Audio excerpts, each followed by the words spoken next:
Chair lays out House Bill 28. Chair offers up committee substitute to House Bill 28.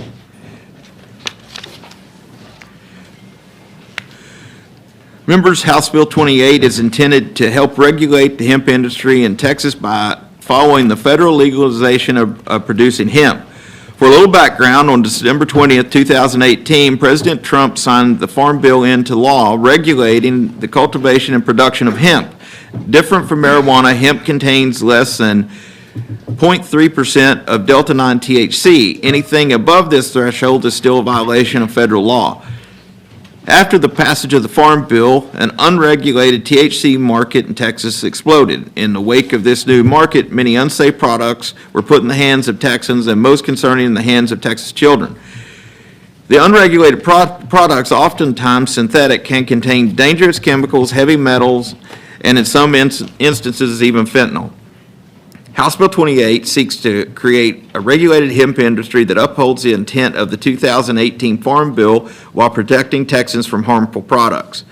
You will hear many stories of individuals that have had extreme adverse effects of these harmful products, and because of the effects are most common with synthetic products, House Bill 28 creates an outright ban on synthetic THC. This regulatory structure will also maintain the federal restriction on THC of no more than 0.3%, as well as limiting the amount a person can buy in a single day to 10 milligrams. House Bill 28 intends to stop advertisement to children by making the legal age of consumption of these products 21, requiring an ID verification during the purchase, and by creating regulations on advertising. Additionally, we are banning all consumables other than drinkables to ensure that there are no products that can be mistaken for a child's favorite, such as gummy, cereal, or candy. The certification of allowable products as well as the manufacturing process will be regulated by the Department of State Health Services. This will include requirement for the products to be lab tested and for those results to be made available to any consumer.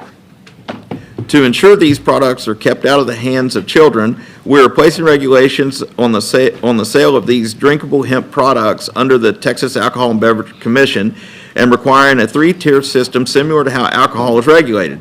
House Bill 28 requires TABC to develop training requirements for those serving hemp beverages.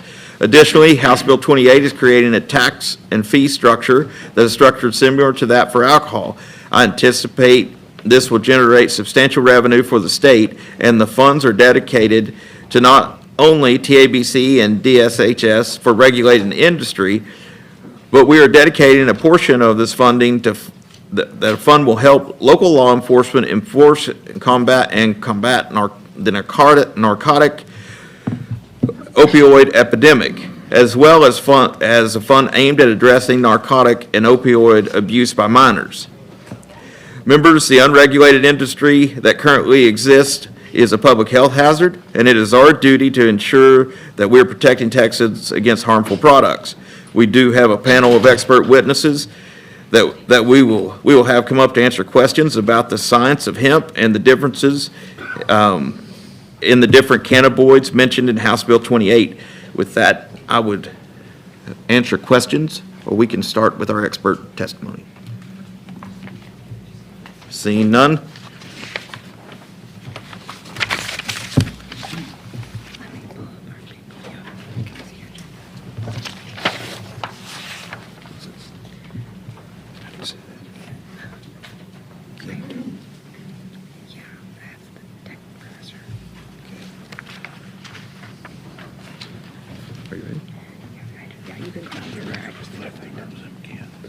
Let the record reflect that Representative Guillen is with us.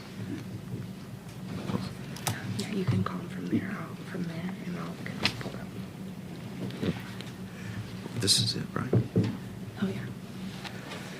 Chair calls Dr. Josie Guindon. Did I say that right? Anywhere close? Associate Professor of Pharmacology and Neuroscience at Texas Tech University. Chair calls Diana Eberlein, Chair of the Coalition for Adult Beverages Alternative.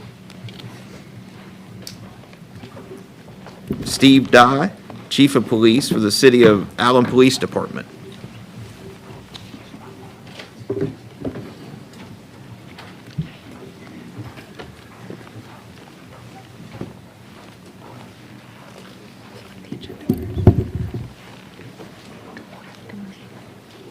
Okay. So the record shows you are Diana Ebergon, and you are representing the Coalition for Adult Beverage Alternatives, and you are for the bill. Yes. Okay? Record shows you are Steve Dye, Yes, sir. and you are Chief Police, and you're representing Texas Police Association, and you are against the bill. Yes, sir. And record shows you're Josie Guindon, did I say that right? Yes. Representing Texas Tech University of Health Science Center, and you are neutral on the bill. Is that all correct? Thank you. Ms. Guindon, why don't we start with you? Yes, can you hear me well? Yes. Perfect, okay. So I will start. So cannabis is a plant containing 540 chemicals, including 80 to 100 cannabinoids, or a group of compounds with similar chemical structure. And the most behaviorally active of these is called delta-9 THC.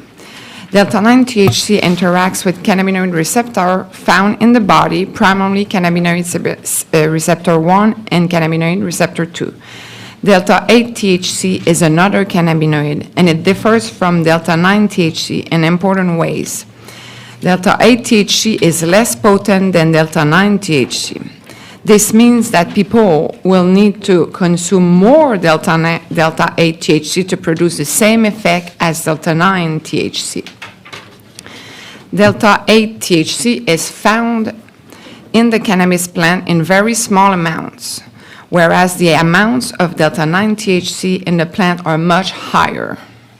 However, because delta-8 THC can be synthesized from chemical modification of another popular cannabinoid called cannabidiol, or also referred as CBD, its presence in the market has been increasing. In addition to natural cannabinoids, delta-9 THC and delta-8 THC, they're human-made, or also referred as synthetic cannabinoids.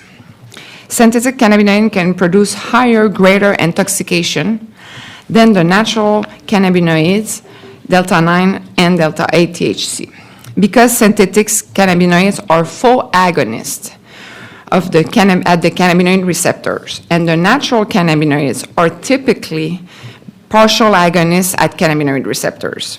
This means that synthetic cannabinoid can activate cannabinoid receptors to a much greater degree than delta-9 THC and delta-8 THC.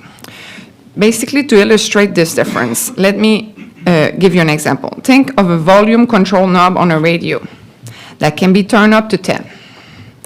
Natural cannabinoids like delta-9 THC have a limit to how high the volume can go. They can only turn the volume up to 3 or 4. And the volume control knob cannot go any higher than 3 or 4 after consumption of delta-9 THC. In contrast, synthetic cannabinoids can increase the volume up to 10, which means synthetic cannabinoids can produce much greater effects than delta-9 THC, including psychological effects, change in heart, disorientation, and loss of motor control. Furthermore, synthetic cannabinoids are also frequently contaminated with other illegal drugs that worsen their effects. So in terms of issue about legislation, for the legislator and the policymaker, when you're thinking about what is the best way to think about limits or dosage caps, if you prefer, in terms of comparing and contrasting a percentage versus weight amount in milligrams. So a percentage, 0.3 THC, by weight or volume, says nothing about the amount consumed. Let's compare this to buying 2% fat milk. That information alone, 2% fat, doesn't say anything about how much fat someone will consume when they drink that milk. obviously, one needs to know how much milk, basically ounces or milliliters of that 2% milk is being consumed in order to know how much fat has been consumed. If we know the percentage, in this example, 2% fat milk, and the amount of, that we have, of the amount of milk that we have, which is a gallon, we can easily calculate how much fat is in that gallon of milk. And therefore, you will know how much fat can be consumed if someone drinks the entire gallon. In turn, 0.3 THC does not indicate how much total THC a person consumes if you do not also know the total amount of that solution, gummy or other products that was consumed. So basically, a limit in the amount consumed can only be established with a milligram weight or a milliliter total if you are thinking about using percentage. So cannabinoids can be administered or taken by different route of administration. So basically, if you are talking about inhalation, which could be referred as smoking or vaping, the effects of the THC will be within minutes. If you ingest it, then the effect, which refer to oral consumption, the effects will be within 30 minutes. All of these effects can last 4 to 6 hours or longer time if larger amount are consumed. Oral THC will produce a slightly slower and more prolonged effect. The length of time for symptoms will also vary from people to people. If you're talking about alcohol, so basically if you talk about alcohol tends to produce more disinhibition, unpredictable and excessive behavior, motor incompetence, and sedation at large doses. However, Delta-9 THC produces more disorientation, sometimes paranoia, distortion of perception and time, and/or a feeling of calm and relaxation. The effects will depend on the amount of THC and other cannabinoids present in the product. Then it's important also to know that Delta-9 THC is metabolized into compounds that are no longer active. However, this process can be slow because THC is fat soluble, meaning that it can enter fat tissue where it is protected from being metabolized. That is all. Thank you so much for your time. Okay. Should we go ahead and go through? Okay. We're going to hold questions for this witness till we let all the witnesses get their statement out.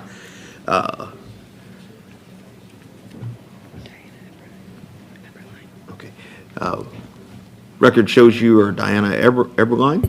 You're Yes. representing the Coalition for Adult Beverages and Alternatives, and you're for the bill, and that's still correct? Correct. Please proceed. Good morning, Chairman King and committee members. Thank you for hearing from me and a number of my colleagues this morning regarding the creation of a safe, intoxicating hemp marketplace in Texas through HB 28.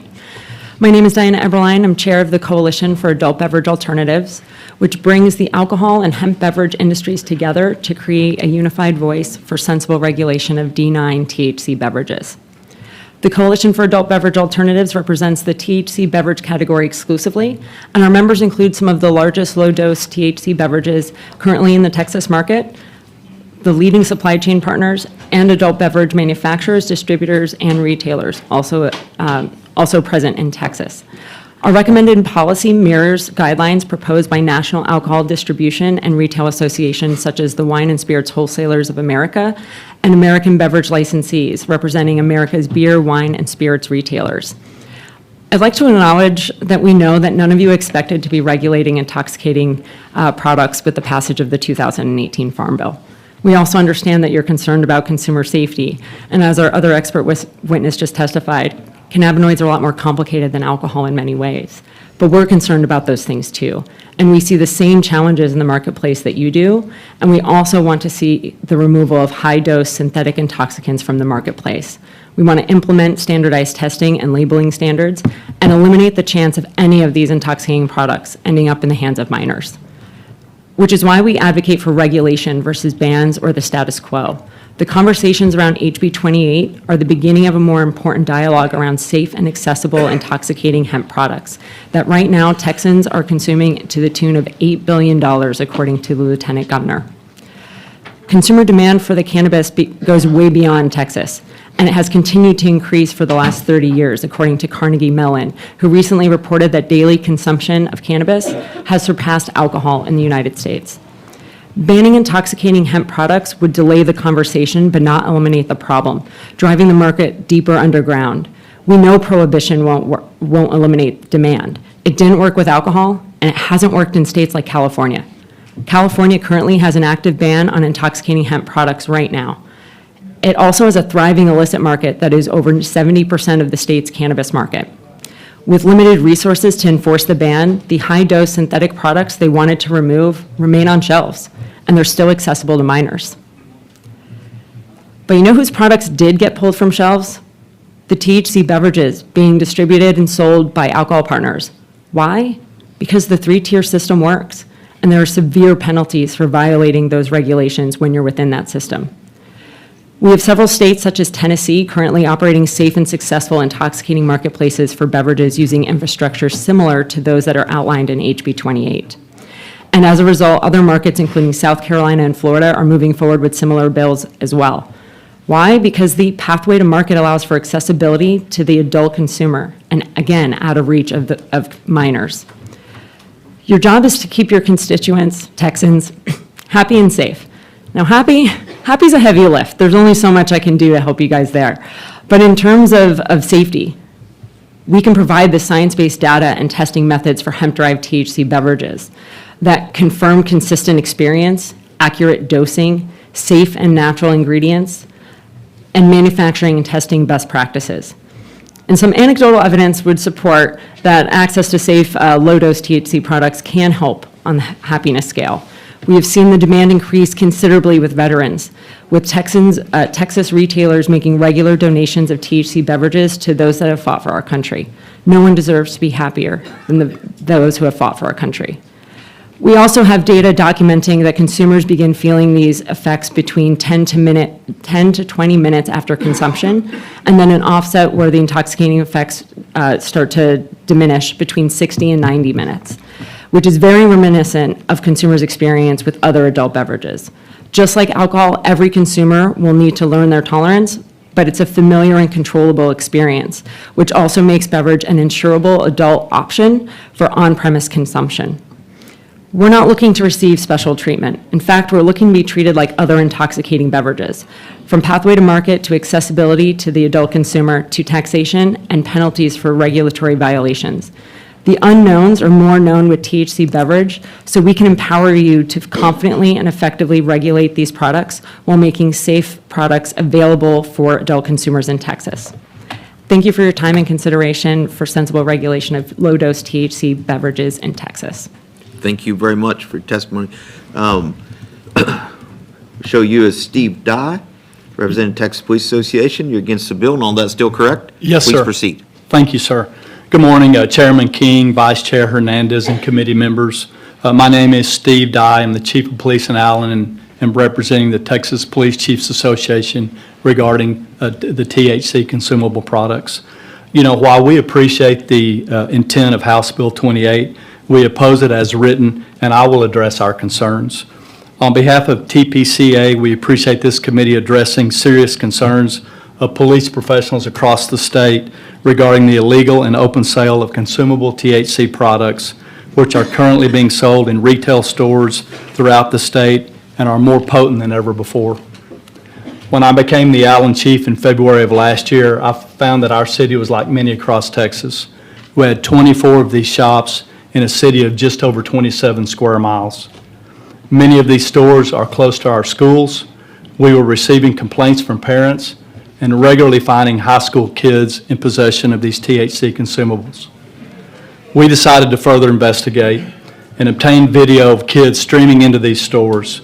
Our subsequent investigations in partnership with the DEA and the Collin County District Attorney's Office have resulted in multiple undercover purchases of THC consumables, covert video whereby clerks and owners openly discuss which products have the best highs, 9 search and arrest warrants to date, 5 arrests to date, numerous THC consumables seized, over 80 products to date that have tested 7 to 78% THC, with the average THC concentration 29%.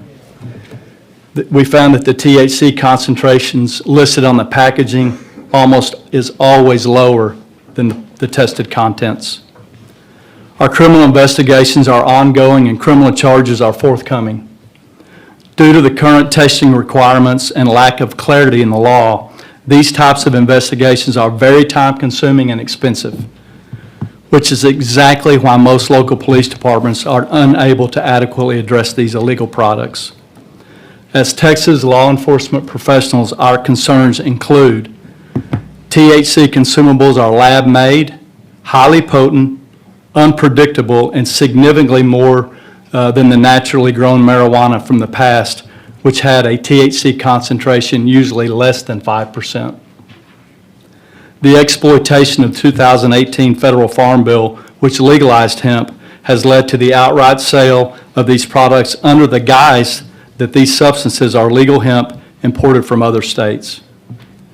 Companies are chemically modifying industrial hemp and continuing to create new THC variants that are sold over the counter. We found that many products are mislabeled by out-of-state laboratories over which Texas law enforcement has zero oversight or enforcement. So most consumers have no idea what they're actually consuming. THC consumables are being infused into normal-looking foods with packaging and sugary flavors, often targeted at our youth consumers. They're easily accessible and have significant health risk to our adolescents. Currently, testing is required on every THC consumable product seized by law enforcement. Police departments cannot afford this testing, and the retailers know it.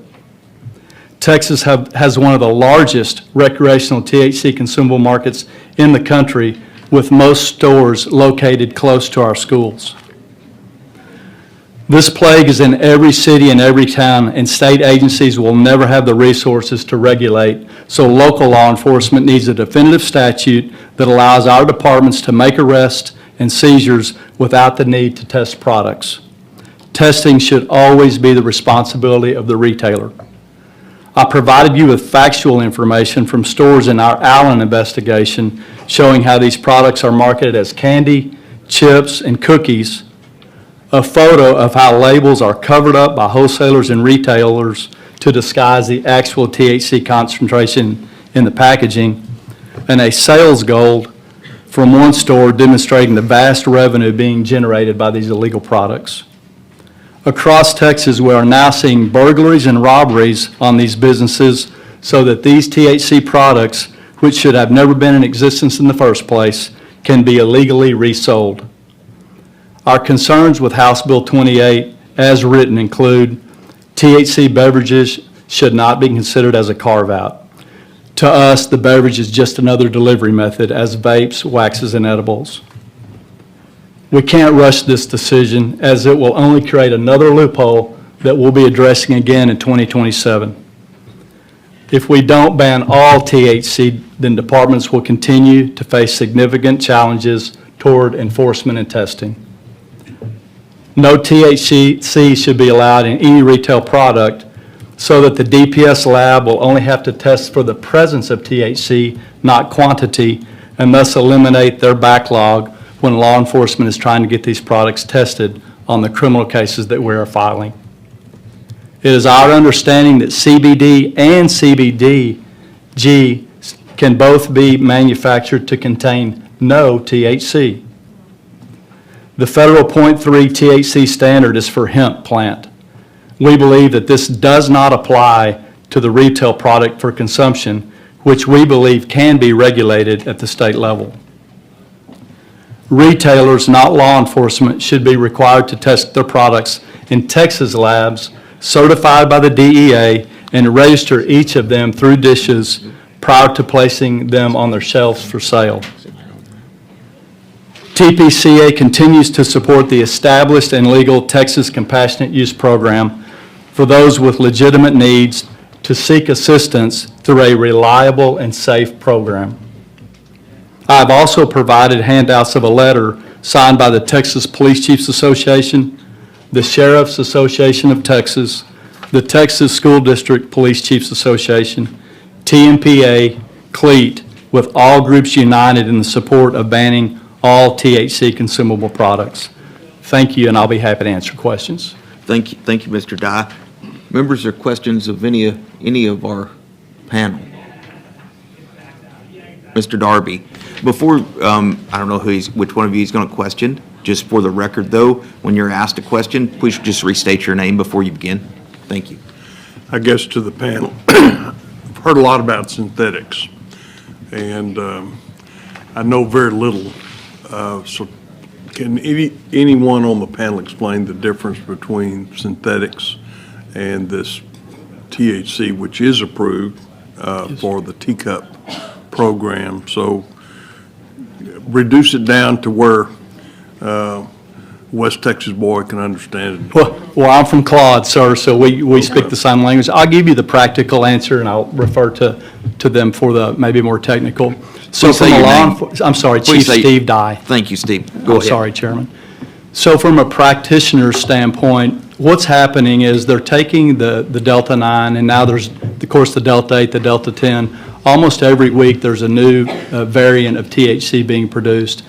They change the molecular structure in these deltas, and then they add chemicals, and that's what makes it synthetic. So when a product is consumed, many times about half of that product are chemicals that haven't been tested. We don't know what type of harm they're doing to the body. So when you hear synthetic, that means they've taken a natural portion of the plant, likely changed the molecular structure, and then added a lot of chemicals and additives to create, many times a higher high or a quicker reaction to the product. Okay.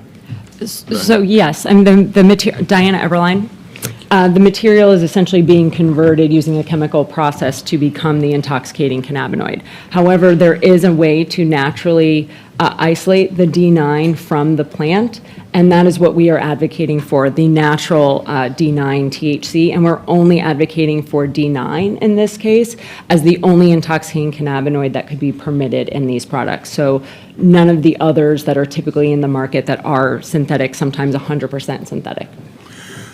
Go ahead. Yes, so I would just like, yes, so. Ma'am. Your name?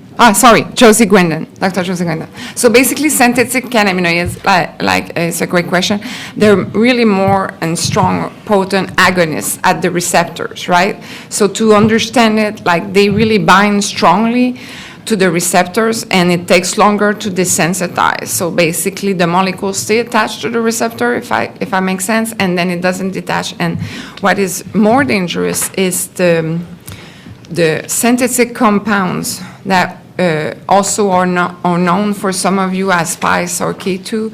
These are purely synthesized chemically. So, or GWH018, and these are very dangerous. These are pure synthetic cannabinoids, much stronger than THC, because delta-9 THC, as a molecule itself, even if you can now increase the amount or the concentration of THC in plants through different process, the synthetic, basically the delta-9 THC and coming from the plant directly are only partial agonists to these receptors.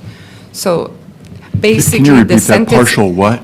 Partial agonists. So basically, they bind to the So that- receptors, but in a weaker way. Partial what? I'm sorry, Partial agonists mean you bind to the receptors, but it's more a loose connection, if it makes sense. But the synthetic cannabinoid will really strongly bind to these receptors and not detach easily. Does that make sense?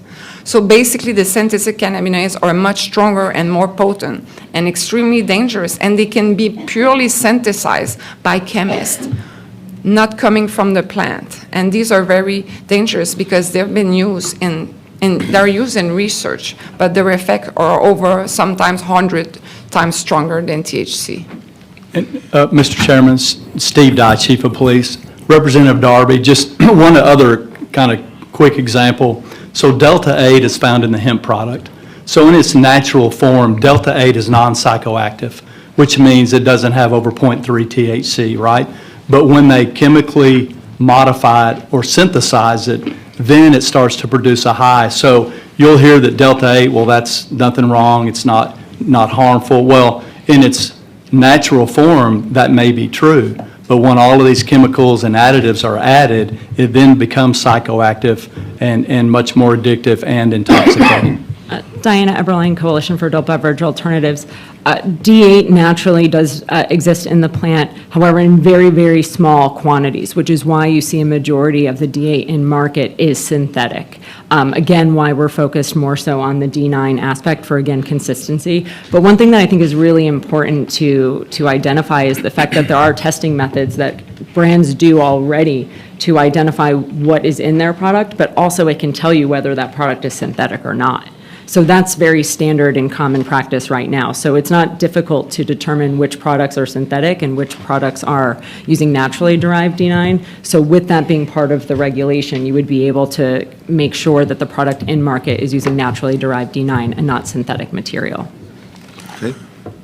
Let's talk about the testing. I think everybody wants to make sure that what they consume is actually what they think it is.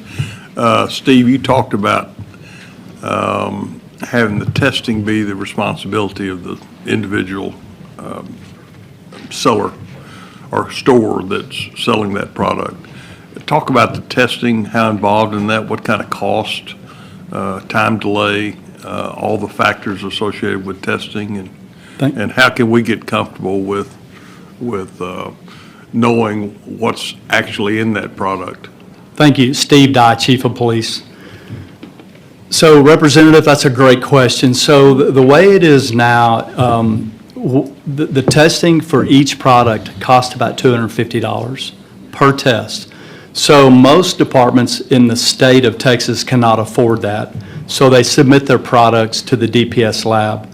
Well, currently, if we're going to file a criminal case or just find out whether or not the product is illegal, they have to send that product to the DPS lab. Because the DPS lab has to test for quantity, it's a very complex, time-consuming, and expensive test. They cannot handle the capacity across the state, and you'll hear from Brady Mills here in a little while, I'm sure about that. So what we decided to do, it's such a problem in our community, and I wanted to really understand the facts. So that's why we took it on our own volition to go and start testing these products. We're probably up to about $30,000 to $40,000 that our city has paid thus far in testing these products because we've had to use a private lab to do that more complex testing, and we need the results back more quickly because we're filing a criminal case. So what we propose, Texas Police Chiefs Association proposes that, like any retailer, if you're going to sell a product, you need to make sure that what's on the contents of that product on the label is actually in the product. Because what we found in our 80-plus testing, almost never does the tested contents, does that concentration of THC match what's on the label. It's always higher. So you can't rely on that packaging. That comes from an out-of-state lab. God knows if it's accredited. We have no way to know. All I can tell you is the products we've tested are almost always much higher. So we're proposing that the retailers, if you're going to sell a product, whatever product it is, THC consumables or whatever it is, then you bear the burden of testing the product before you put it on the shelves. You know, why should taxpayers have to pay to test your product so you can make money? And then they would... Just because you're talking about it, are you suggesting that each retailer would pay $250 per product that they're selling? No, sir. What they would do is they would test each batch of their product, right? We tested specimens that we seized. They would test a batch, and then we propose that they enter that batch into the dishes registry. So as a law enforcement, when we walk in, if we see a product on a shelf, we can look on the dishes registry if it's already been tested by that seller and see if it's an approved product. Now, there still could be fraud in their testing, but that relieves the burden of law enforcement from having to do that testing on the front end. I guess I don't understand batch. A So retailer they'll- gets Yes, sir. a product in, how do they know? Are they going to have to test each product shipment that they get in? Yes, To sir. make sure that that product meets? So if you go into one of these stores, it looks like a candy store or fireworks stand. There's all these brightly colored packaging. So each different type of product that they want to offer for sale, they would have to, if they got a crate of it, they would have to take one of the specimens or pieces or packages of that crate to have that crate tested. We're not asking to test every product, but every product of that kind would have to be tested and entered into the dishes registry. And how long will that testing process last? Well, it would be forever. So because there's no regulation on these products, sir, there's no FDA approval. Typically, when you go in a grocery store, because things are FDA approved, you know with good confidence that what's in the package matches the label. Well, this is an entirely unregulated industry, so I would offer that until this industry becomes regulated, then they would need to test. Okay. And Diana Eberline, Coalition for Adult Beverage Alternatives. With beverage specifically, because HB 28 is focused on regulating beverage and putting these products into liquor channels where alcohol is sold and served, these are locations that are not trying to appeal to children. You have to be 21 to buy a Coca-Cola in these locations. So that mitigates, some of the issues we have there. In terms of the testing, a lot of these products already have gone through that testing, and they have a QR code on their packaging that you can scan and then see the certificate of analysis. What other states have done is had basically certified labs register for that state so that their documentation is being kind of filtered back and forth, and they can verify that this is an accredited lab that has done the testing for this product. And that's alleviated, again, some of that concern. What we can also provide, my background is working for a food science emulsion technology company. So the active ingredient that's in beverage is the water-soluble version of the D9. So what we've done is we've converted that oil into a water-soluble emulsion, which anyone who's worked in CPG or food and beverage before knows emulsion technology isn't new. It's just been improved upon to be more effective for cannabinoids so that these products can have the same dosage in the first sip as they do in the last, and that these products are stable. We've done testing to make sure that the cans and the packaging are sufficient so that the consumer gets the full dose that is labeled on that product. Again, we have, because of the water-soluble technology, and that's what can show the consistent onset and offset, that 10 to 20 minutes, and then the 60 to 90-minute offset. We have this data, and we've done this. In terms of stability of the product and how long that testing would last for, these products shouldn't be on the shelves longer than 3 months, right? No beverage is planning to be sitting on the shelves for that long to begin with. But we have stability studies for these brands that if they are manufactured appropriately using a high-quality emulsion, and naturally derived D9 is also extremely expensive in comparison to the converted material that we heard about, the synthetic. So brands who are using the all-natural solution are already investing in having a higher quality product with longer stability so that they can guarantee that consistent experience. I think anyone in CPG knows that if you can't guarantee a consistent experience, you don't have a consumer anyway. So we've already kind of laid the foundation for that and can provide the guardrails and even do some of the education and training for laboratories on how to test for this product, which we had to do 8 years ago when beverage first launched within the dispensary channel in Washington State and California. So this is not necessarily new hurdles for us to overcome. It's just the fact that now it's in this hemp channel. So it's definitely things that we can handle and, again, prove that there is stability and safety in these products. Just wanted to add, so that's a good point. Right now, some studies scientific studies have been looking at these edible products, more like the gummies, and what's found right now is that if you look at individual one, let's say in the same bag, like from scientific studies, they evaluate that, like the concentration.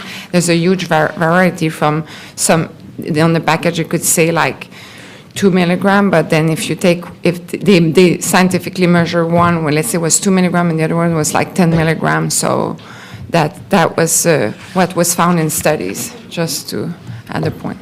Thank you, Mr. Chairman. Thank you. Queen, Mr. Turner. Hey, Mr. Chairman. I want to make sure I got my definitions right to start out with. So Delta 8 is, small amounts are found in any type of hemp. Is that correct? Yes, that's correct. Okay. And then Delta 9 is what happens when, or what results when Delta 8 is chemically modified? No, actually, Delta 8 and Delta 9 are both found in the THC plants. Delta 9 is the most important constituent of that plant, so found in the most quantity if you take a cannabis plant. Does that make sense? Okay, so Delta 9 and Delta 8 are 8 are naturally present, found. and Delta 8 also produce, you need to take more of Delta 8, let's say if you extract Delta 8 from the plant, to produce the same effect as Delta 9 THC, because it's present in less amount. So Delta 9 is more Yeah. potent? Delta 9 is more potent, correct, as I said. Okay. Delta 8 is less potent.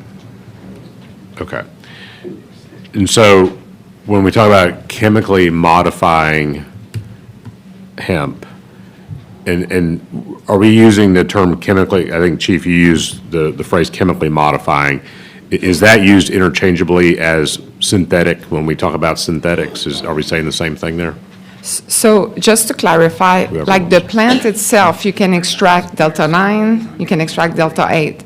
The synthetic cannabinoids, which I refer to, you can synthesize them in the lab without the plant itself.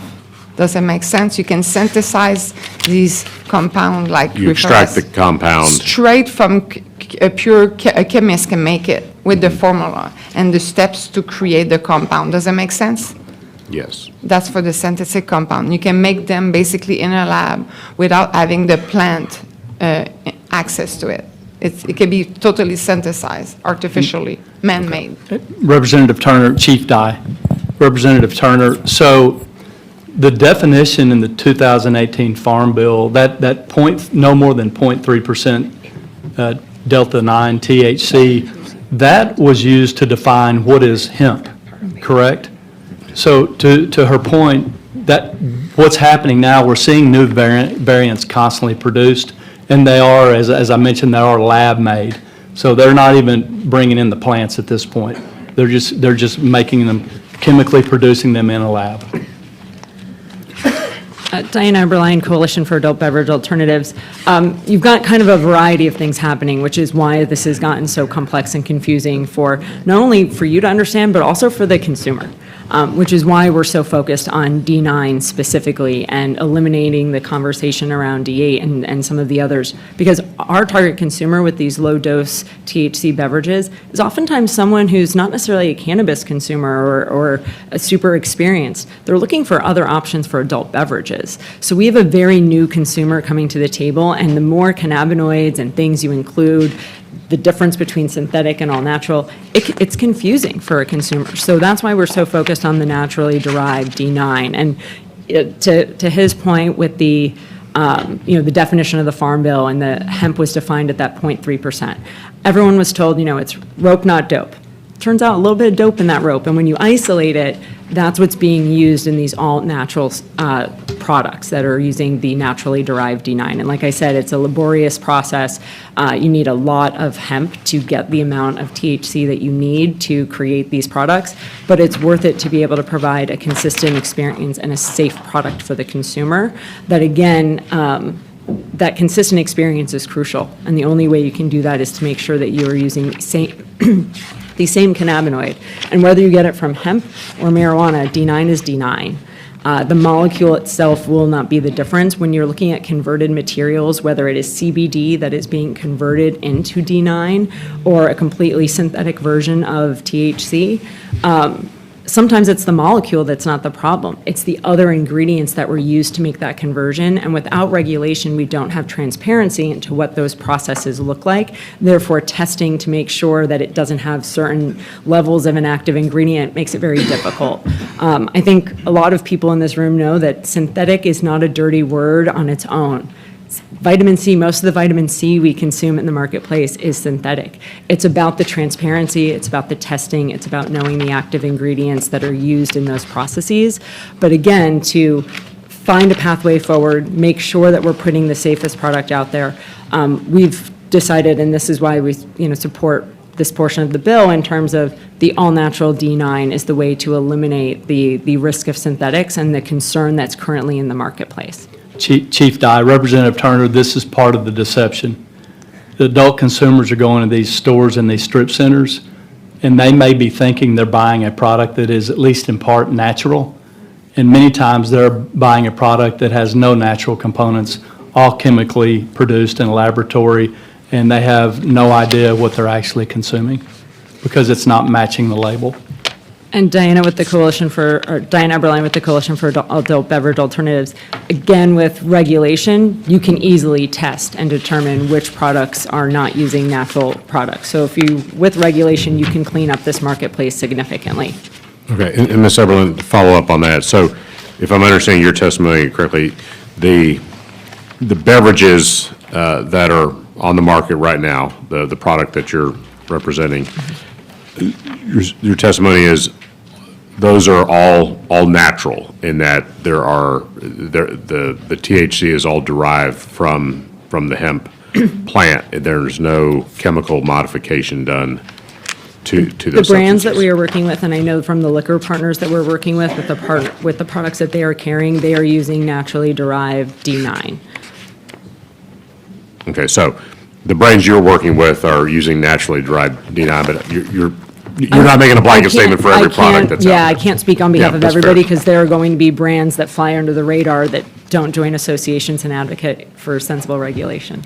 And those products that you are working with that are use naturally derived D9, those are all tested to where they do not exceed 0.3% THC, is that right? Correct, yes. Okay, all right, thank you. Representative Guillen. Thank you, Mr. Chairman. Please bear with me because I'm not very versed in this subject. But what I understand the bill to do is it bans everything except some drink products. Is that right? Correct. Pretty much. Right now, there's a lot of products out there that are available. Are there products that are dangerous, that are out there? Are there products out there that are, that we need to take off the streets On the beverage side or in general? in general? What, you want to think about that one? Because I can give you an answer. Chief Dye, absolutely. There's conditions now that have come forward, cannabinoid hyperemesis syndrome, CVS, your cyclic vomiting syndrome. So what we're starting to see are now valid research, and there's a lot of it out there, sir, that shows, particularly when used regularly at younger ages, some very permanent health effects. You'll hear likely from some mothers today that can talk to you about their own experiences. But yes, sir, what we see in law enforcement is these products are highly toxic. We all went, I'll have 41 years on the job in May, and I went through the K2 Spice bath salts. And what we saw there is we saw deaths quickly happening. And so I think it got everybody's attention really quickly. We're not seeing that same type of outcome here. I think it's more of a slower disability effect. But when we talk to people in our communities, particularly, with the younger consumers, we see a lot of harm. It's an unregulated industry. Again, we talked about the synthetic nature of these products, and nobody knows what's in these products that they're taking. But I know in our hospitals and our county jails, we're having a lot of people going through withdrawals. These chemical products are very highly addictive. So we come at it first and foremost not from an enforcement standpoint. We're about the quality of life in our communities, and we have significant concerns about the health and safety of our citizens. Doctor, what is your response? Yes, Dr. Gwen, Texas Tech University Science Center. Yes. So basically, this is a great point. So the synthetic one, like I explained, are completely made in a lab. And the spice, or K2, is GWH 018. This was created a long time ago by Dr. Hoffman, and it was made for lab purposes to look into cells and experiments and things like that. I've heard that several times, that it's completely made in a lab. Yes. I guess the presumption is that if it's made in a lab, it's bad, and if it's natural, it's good. That's what I guess y'all are trying to get us to understand. Is that right or not? The best way to explain it is these synthetic compounds are extremely, extremely potent, like I said, to the receptors. They bind, and they will stay bind to the receptors, so they will have really detrimental effect, like it was noted, and it's very dangerous because they're 100 more potent than the delta-9 THC that you will take from a plant. So you're saying that there are products out there in Texas that are dangerous and that we need to regulate and control? According to, yes, the police officer, and there've been, these compounds exist because they can be synthetically made and even bought from other countries and brought in. So yes, these compounds exist. So tell me, are there products that are out there now that you don't think are bad, that aren't dangerous, but that this bill gets rid of or bans? Chief Dye, I would say no, sir. Not that I know of, I think. We've been in the stores. We took the time in Allen to dig into this, so I can speak to the facts. We have no issues with CBD and CBG, zero issues. We support the compassionate use program because those are the teacup is a safe, reliable, legal program. The CBD and CBG does not offer the synthetic, psychoactive ingredients, and then we have to deal not only with the intoxications but the health issues, and particularly again focusing on our younger people. So yeah, the only reason we're opposing House Bill 28 is because we feel like at this point the beverages are just another delivery system for the THC. Diane Eberlein with the Coalition for Adult Beverage Alternatives. I do believe that there are good actors in many categories. I do believe that we need regulation to help identify those so that we can maintain a safe marketplace. With a ban, you won't get rid of the bad actors. Their products will remain and be pushed deeper underground, but the consumer demand is there. They will find those products. Adults will find those products. Kids will find those products. It's essential that you get the regulation in place to protect the consumer. Without that, you're going to have the same situation that California has, which is a thriving illicit market, and the bad products that they wanted to get rid of are still easily accessible with packaging that is very appealing to kids. It's going through no testing, that it does exist. But there's also good actors in other categories. I think beverage, because of our partners and the groups that we are working with, they work within a three-tier system. They work within a regulated system. We work with co-packers and brewers that work within regulated markets already, that have federal licenses, state licenses, that they're not willing to risk for an opportunity that, while is growing in terms of demand and revenue and potential tax revenue, it's not larger than their alcohol business. So they're not going to stick their neck out for something if they think they're jeopardizing the safety of their consumer. And again, we're looking for these products to be made accessible to adult consumers through a retail location only adults can gain access to. Do I understand it correctly that you're saying a regulated market is what you need? This bill provides that for beverages. And if this bill or any other bill provided it for other products, that you would be supportive of regulating maybe some other products, I don't know what kind, that fit a certain category, but that are regulated. Is that accurate? Or? Obviously, I represent beverage stakeholders who only work in the beverage sector.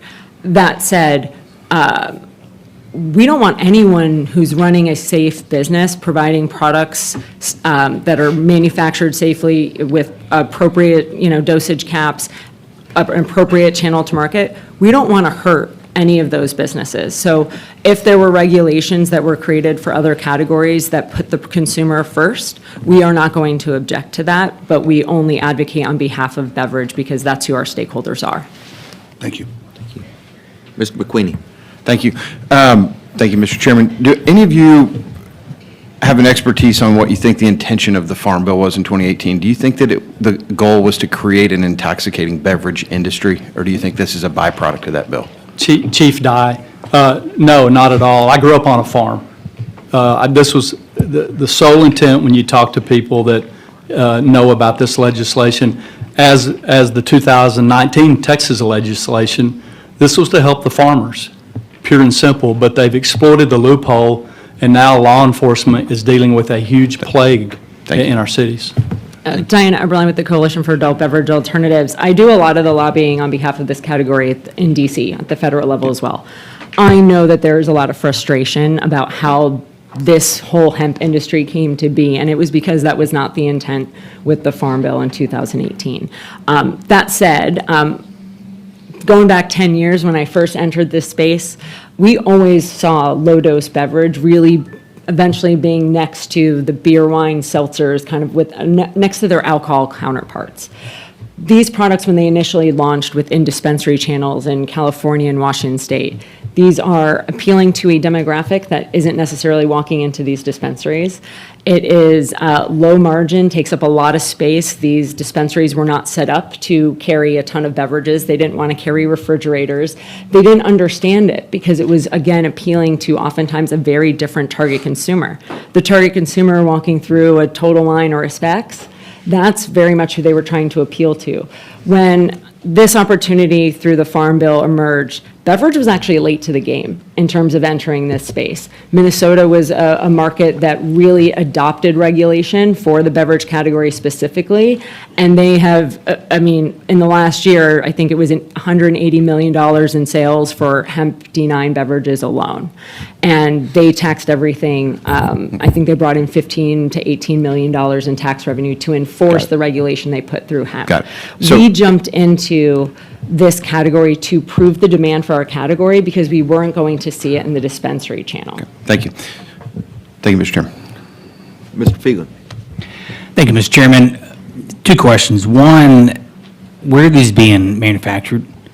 Is this someone's garage? Is it someone's living room? Is someone wearing a white coat, a lab No. coat doing this? Like, who's manufacturing? Again, Diana Eberlein. So oftentimes it's brewers. We are dealing with large co-packers, beverage professionals that are manufacturing these products. They have certifications that are required to do, alcohol as well as functional beverage, and they are applying all of those same safety standards and guidelines to these products.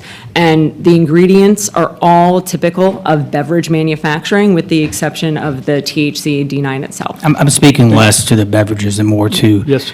the other products. Yes, sir. Chief Dye. Yes, sir. Great question. We don't know because they're all coming in from out of state. They have these COAs, these certificates of accuracy, and when we've tested our products, they have never matched the certificates of accuracy. So they're out-of-state labs. Most of the products that we have seized in Allen are coming from California. That's exactly why if any type of this product is to continue, they've got to be tested in Texas labs that are DEA certified, so we have oversight and enforcement. We can go to those labs, we can do quality control. The problem that we see with regulation is it's going to be very expensive. We don't understand as an association why the taxpayers should be burdened to regulating a product that just makes people high. And here's the other problem, sir, is we have a great relationship with TABC. Our state agencies do a great job, but they're significantly overwhelmed in their responsibility. So, bar checks, massage parlors, all of these things in our local communities, while we partner with them, we as local police departments, we're responsible for holding those illegal businesses accountable. We can't depend on the state to do it for us. So if we go to this regulation and we'll have TABC do it, we've seen where they're not going to have the resources to handle what they've already got on their plate. and that concerns us greatly. Have you ever tested a beverage? No, sir, we have not tested or seized any beverages to this date. No, sir. Have you ever tested a product that was accurate as far as what they represented on the packaging? We've tested a couple that were actually below the .3. I don't recall if they were actually accurate, but I believe we've tested 83 samples, I believe, and there's only been probably less than 5, I believe, that have tested below the .3, but I'm not sure if that was accurate to the label. So the vast majority have not been accurate to the label.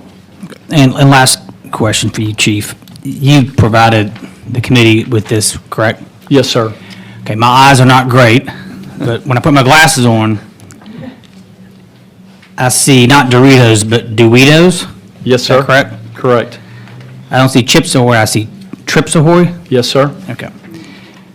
What are these labels on the Skittles and Warheads and the rest of them? I mean, what am I looking at here? You're looking at packaging that tries to very closely assimilate with the actual product that kids are drawn to, and they'll change a word or a letter in that phrase. So even the adult consumer, when you walk into these stores, if you're not really paying attention, you may think you're buying a package of Skittles, and you're not. It's very deceiving, and it's marketed specifically for what we believe are our younger folks. So these are not Skittles? No, This sir. is another product put in this, what it looks like a Skittles bag? It's another THC edible, and just to give you a point of comparison, one gummy weighs about 3.2 grams and would contain 9.6 milligrams of THC.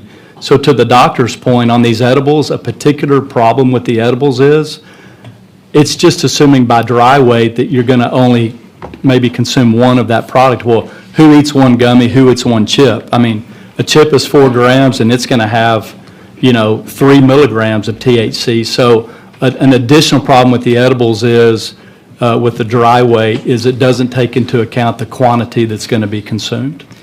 Where was this photo taken, or these photos? Allen Vape Smoke Shops. So Allen, this was a Texas. smoke shop that someone under... In my the- city, yes, sir. And what's the age limit of a smoke shop? Is there one? Well, they're supposed to not sell to under 21, but in our investigations, we have caught several of them selling to underage without asking for identification. So we had a lot of high school kids, still do, we're working through it, but we had quite a few of our high school kids going into these shops. We were able to close the most egregious shop, but we still have quite a few others left. And that's what first brought it to our attention, was our kids going into these stores. These are the vape smoke shops that you see in a lot of strip centers across the state of Texas. Representative Hull. Let the record reflect that Representative Smithy is with us.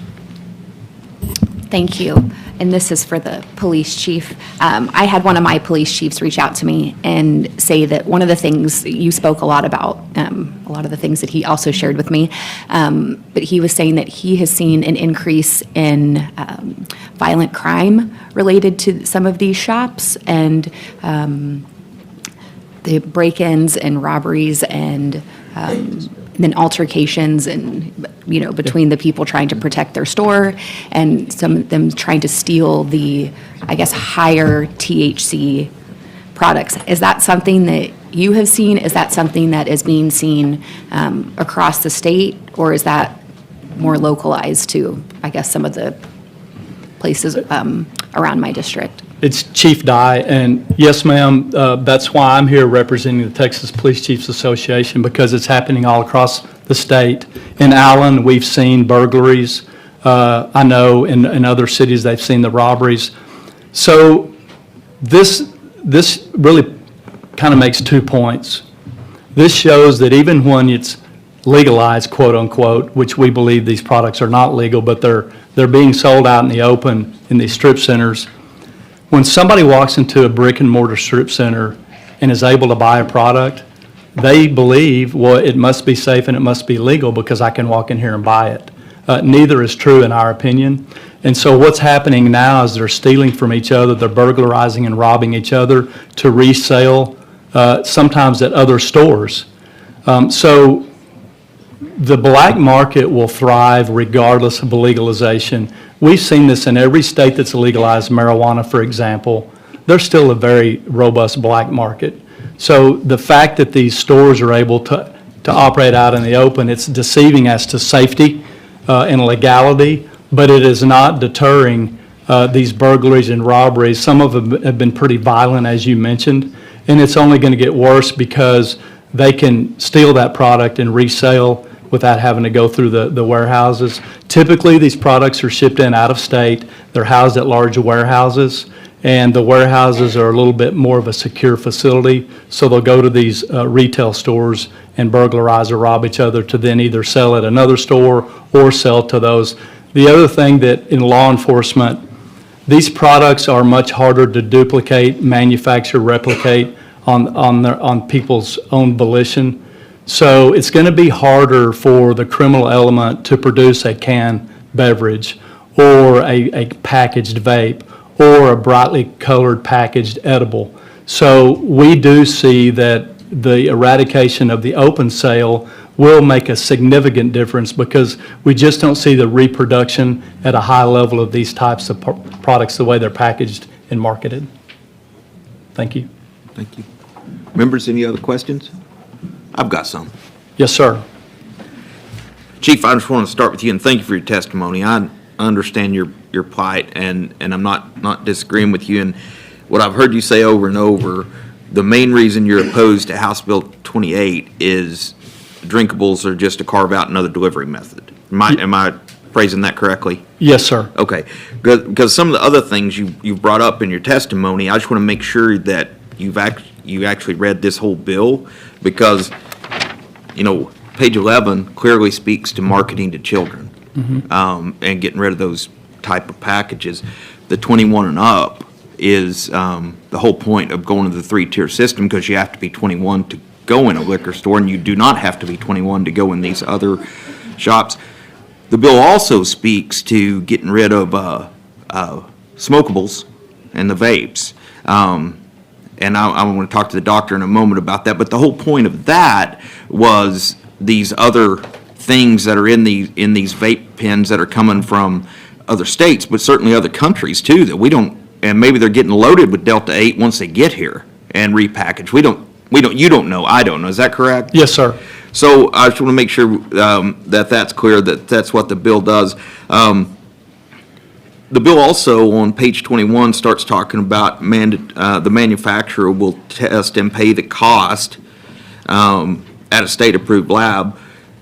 Page 26 would mandate that the lab be in-state and registered with the DEA. Just so we're clear that that's what this bill is seeking to do, and which is a concern I've heard you mention. Well, may I elaborate, sir? Yes, please. So, Chief Dye. So that's why I said at the beginning, we appreciate many of the aspects of this bill. All of the things that you mentioned, we support those aspects, and we greatly appreciate that, because that is exactly what we would recommend, right? So we are definitely in agreement on that. I thought you were. I'm just want to point it out because some of your testimony sounded to us up here like that's not what this bill does, and I just wanted to point out that is what this And I was bill seeks to speaking, do. yes, sir, I was speaking more to the current state of these vapes, waxes, edibles, and Understood. flowers. Yes, sir. Understood, 100%. I just wanted to make sure everybody else understood that what you were speaking to was current, not what the bill seeks to do. Yes, sir. Okay. And then finally, on page 33, there's a strict prohibition of selling anywhere near a school. And the packaging, we've already talked about that, would not be allowed to, can't put a tiger on a can kind of deal. So, the other question I had,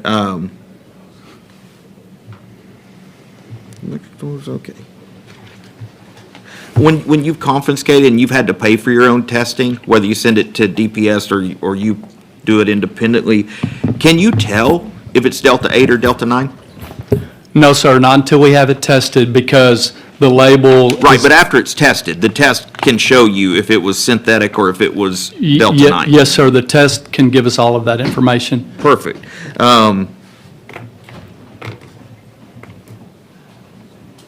Okay. Chief Dye, I'm going to come back to you in a minute. Diana, I have a question for you. Yeah? You said hemp is illegal in California, Yes. but everything else, marijuana is legal, is that correct? Marijuana is legal. Say your name, please. Diane Eberline. Thank you. Why is that? Because, I've spent a lot of time, when I had the privilege of chairing the licensing committee last sessions when this conversation first came up. So I've spent a lot of time researching other states and why they do things, and what it seems to me, California legalized everything, with the exception of hemp, I guess, because I wasn't aware of that, but they spent all their money on administration and nothing on policing. And California lawmakers tell me that their illicit market, since it's all become legal, has grown 400%. Would you say that's an Correct. accurate statement? Yes. Okay. It's partially because of the high taxation and overregulation of the marijuana market that's created a market where consumers are having to go to their other buyer. They can't afford the products. That's why the illicit market has grown significantly. And then on the hemp side, they did emergency regulations last summer. And so that was Gavin Newsom who did emergency regulations to ban hemp products. And a big part of that was because of the, high dose products that they were finding accessible in areas outside of the regulated market. Okay. All right. Let the record reflect that Representative Metcalf is with us now. So finally, Doctor? Yes. Dr. Please say- Josie Gwendon, Texas Tech University Science Center. Thank you for being here. We've covered the difference in synthetics and Delta-9. I think we're good on that. When you talk about some of these products being contaminated with, when they put Delta-8 in a product, what kind of things are we talking about with contamination? So from what I know is from scientific readings and some of my colleagues that are doing that, like testing these compounds. So basically you can have illegal drugs, you can have metals, you can have different things in these synthetic that are combined without, when they're sold and we don't know where they're from, basically. And when you talk about the, this chemical makeup being combined with Delta-8, bonding to a person's system for longer periods than say Delta-9 does, would that cause psychosis, particularly in a young person? Yes, so basically the synthetic one that are completely made, like I said, yes, they can cause psychosis, they can cause high blood pressure, severe, heart problems, and even it's very dangerous because they're 100 more potent and they're totally man-made in a lab, basically. Okay. And you said it takes more Delta-9 to reach the same high as a synthetic Delta-8. Is that correct? So Delta-8, you need more of You need Delta-8. more, I'm sorry, I said that backwards. Sorry. More Delta-8 than More it does. Delta-8 to produce the same effect as if you were taking Delta-9, because in the plant, Delta-9 is the most important constituent. Okay, so, but when we're talking about, for the purposes of this bill, of creating a regulatory environment for a Delta-9 drinkable, in the amounts that the bill calls for, would you say that can cause psychosis and these other problems as well, or no? So basically, even like I explained for the concentration with the gallon of milk, basically what I wanted to, my example is that even if you when you mention a concentration, if you take a lot of that concentration, then you could cause psychosis if you, let's say, drink 10 of them, for example. Right. Well, where this bill calls for 10 milligrams, the most you can purchase in a day, it calls for us 21 and up. You can only buy one because you have to swipe an ID. So if you can only have 10 milligrams of Delta-9 a day, would you consider, saying that you could actually, that's the way it went, nobody could have more than 10 milligrams a day in a drinkable form, not a dry weight form, we're not talking about gummies, would that cause you concern? If it would cause concern, you mean? Yes. Yes, what I'm not, yes, in the sense that 10 milligram is, the effect could be variable for different people, because like I explained, it's fat soluble. So basically, cannabinoid compounds are basically dissolved in fat, so it could depend of everybody's metabolism also of these cannabinoid compounds. They're metabolized and delivered by different enzyme, and it varies from person to person. So basically, depending of the person, 10 milligram could have a stronger effect, let's put it that way. So, For someone versus just to the other, make it- similar as alcohol. Right, so it's similar to alcohol. I would be willing to bet that Representative Guillen can drink more beer than me. Exactly, that's a good example. That's a good example. That would be the example. So if you, let's say you go, yeah, so that, so basically, everybody metabolize drugs, cannabinoids, alcohol Right. differently. So 10 milligram, let's say if you can only have that, will have different effect for different people. Would it be easier to measure the milligrams in a drinkable form than, say, in a gummy that weighs, as the chief pointed out, over 3 grams and a dry weight? I think it's similar because both of, if you take more than one gummies, then you will have more than the amount, right? And the gummy will have to be, let's say, regulated to make sure that it's 2 milligrams. So both products can be regulated to basically, with the amount, because in labs, you can basically. But you would have to sort of- package each individual gummy like Yes. you would a can of Yes, this drinkable. that's, Is that? that's correct, because that's the problem. Like, labs could do that easily, measure exactly which amount. Like the same thing you have for alcohol, for example, right? You know, you can have a beer that is 0.5, 5%, some are 12%, right? So that's basically what I'm trying to say, but if you, the quantity, if let's say you will take a lot of these, let's say you take a lot of these product at the same time, then yes, you can have like psychosis, right? If you take a lot of it. That's Okay. what's the point I want to make. I appreciate that. One second, I have one more question for the doctor. Can you explain, is there a difference in THC from marijuana and THC from hemp? THC will be the same, but delta-9 THC can be grown in different condition. So it's very hard to answer that question because you can change the condition to increase the content of THC in plants. And now with all these new technology and all these chemistry labs that we can evaluate, now delta-9 THC can have different concentration, if it makes sense. You can grow plants in different condition of humidity, lights, and things like that will increase the concentration. Does that answer your question? If you will take the same condition, then you can have similar amount. But basically, you can, that's also can be done, right? You can defer the condition in terms of light, humidity, and change the concentration of delta-9 THC. Okay, all right. Ms. Everman? I was just going to say, I mean, the plants itself can have different concentrations of D9, but the molecule D9 to D9 is going to be the same whether it's from hemp or marijuana. So if it's 1 milligram of D9 from hemp, it's going to be the same if it's 1 milligram of D9 from marijuana, as long as one of those isn't, a converted or synthetically created, because we wouldn't know the other ingredients or chemicals used in that conversion. But the molecule itself is going to be the same. It would be the other ingredients that could impact the experience, but the molecule itself will be the same. Okay. Chief Dye, Yes, sir. you have something to add? No, I agree with what she just said. Okay.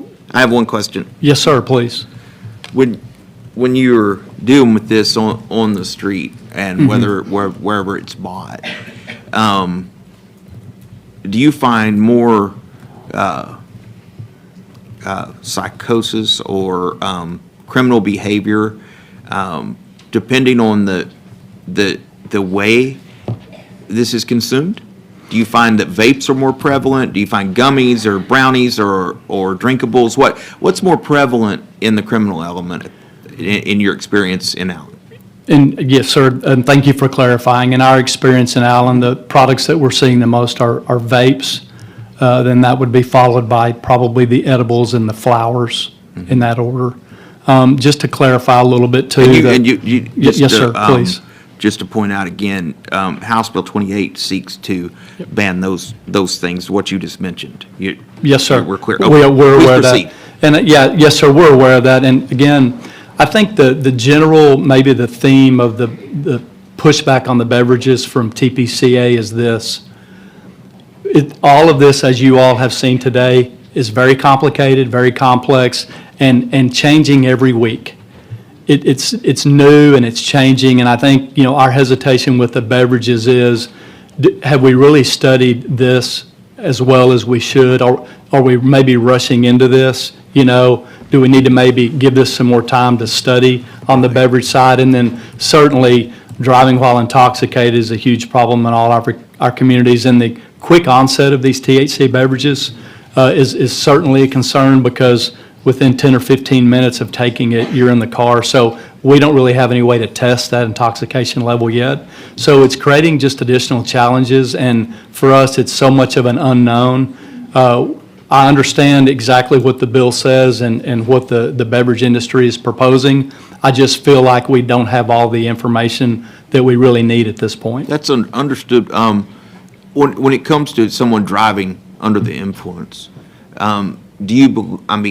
so are you saying that if you ask somebody to blow, this wouldn't show up in a blow test? That is correct. But it would show up in a blood test? Well, not necessarily, sir, because we would have to confirm. Right now, in a lot of our testing, THC is not going to come out in that type of blood test. Okay. The alcohol is a bright line. It's easy to come back on a blood test, so that could be another complication for us. Well, I'm curious about that one, because as an employer, when I have to drug test my employees, just a urine test, THC being present shows up immediately. Yes, sir. So for us, the challenge is THC stays in the system a very long time, and there's no bright line percentage like there is with alcohol that is a legal definition of intoxication. See, we don't have that for THC, and we also don't know how long it's been in their system. Now, we have the observations of the driving behavior. Right, you and- can and still the make them cues. say their ABCs backwards. Absolutely. and But that's where I've the heard that happen. Yes, sir. That's where the THC testing for driving while intoxicated is very difficult for us. I understand. All right. Members, are there further questions of this panel? Seeing none, thank all of you for being here. Appreciate it. It was a great conversation. Appreciate it. Thank you. Thanks.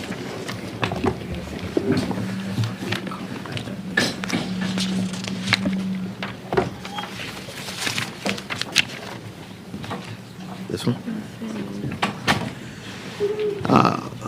Chair calls Dr. Timothy Stevenson, Deputy Commissioner for the Consumer Protection Division, Department of State and Health Services. Chair calls Brady Mills, Deputy Assistant Director for Law Enforcement Support, Crime Lab Services, Texas Department of Public Safety. Hang on one second.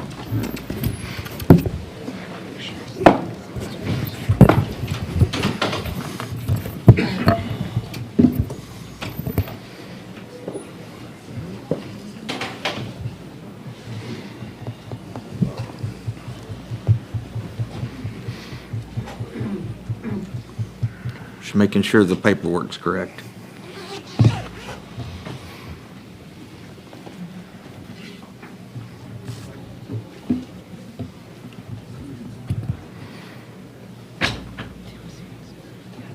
So we're good? Okay.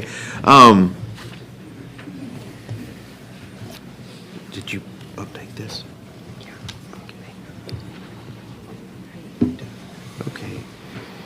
All right, Chair, or the record shows you are Brady Mills, representing Texas DPS Crime Lab, and you are neutral on the bill, is that correct? Yes, sir. Record shows you're Timothy Stevenson, representing the Department of State Health Services, and you are neutral on the bill, is that correct? Yes, sir. Mr. Mills, why don't we start with you? Yes, good morning, Mr. Chairman, Madam Vice Chair, members of the committee. My name is Brady Mills. I'm the Chief of the Crime Laboratory Division for the Texas Department of Public Safety. In that capacity, I represent about 700 forensic scientists that work in our 16 laboratory locations around the state that are supporting law enforcement in the criminal justice system. The testing of marijuana and hemp material has been a challenge for the forensic laboratories around the state because of the requirement to quantitate Delta-9 THC for the purpose of supporting criminal cases. The added time and expense has contributed to backlogs and resource challenges for laboratories here in our state. DPS has reviewed the filed version of HB 28, and from a lab perspective, the bill does assist the forensic analysis of the evidence in crime laboratories. It clarifies and creates regulatory requirements for consumable hemp products. In the last 2 years, we've tested 17,241 vape cases, which were submitted for analysis. These cases take anywhere between 2 to 4 times longer than our standard case. And so that is really what our challenge has been over the last couple of years. So with that, I'm available for any questions the panel may have. Thank you. Mr. Stevens? Yes, sir. I'm just here to answer any questions of the committee, sir.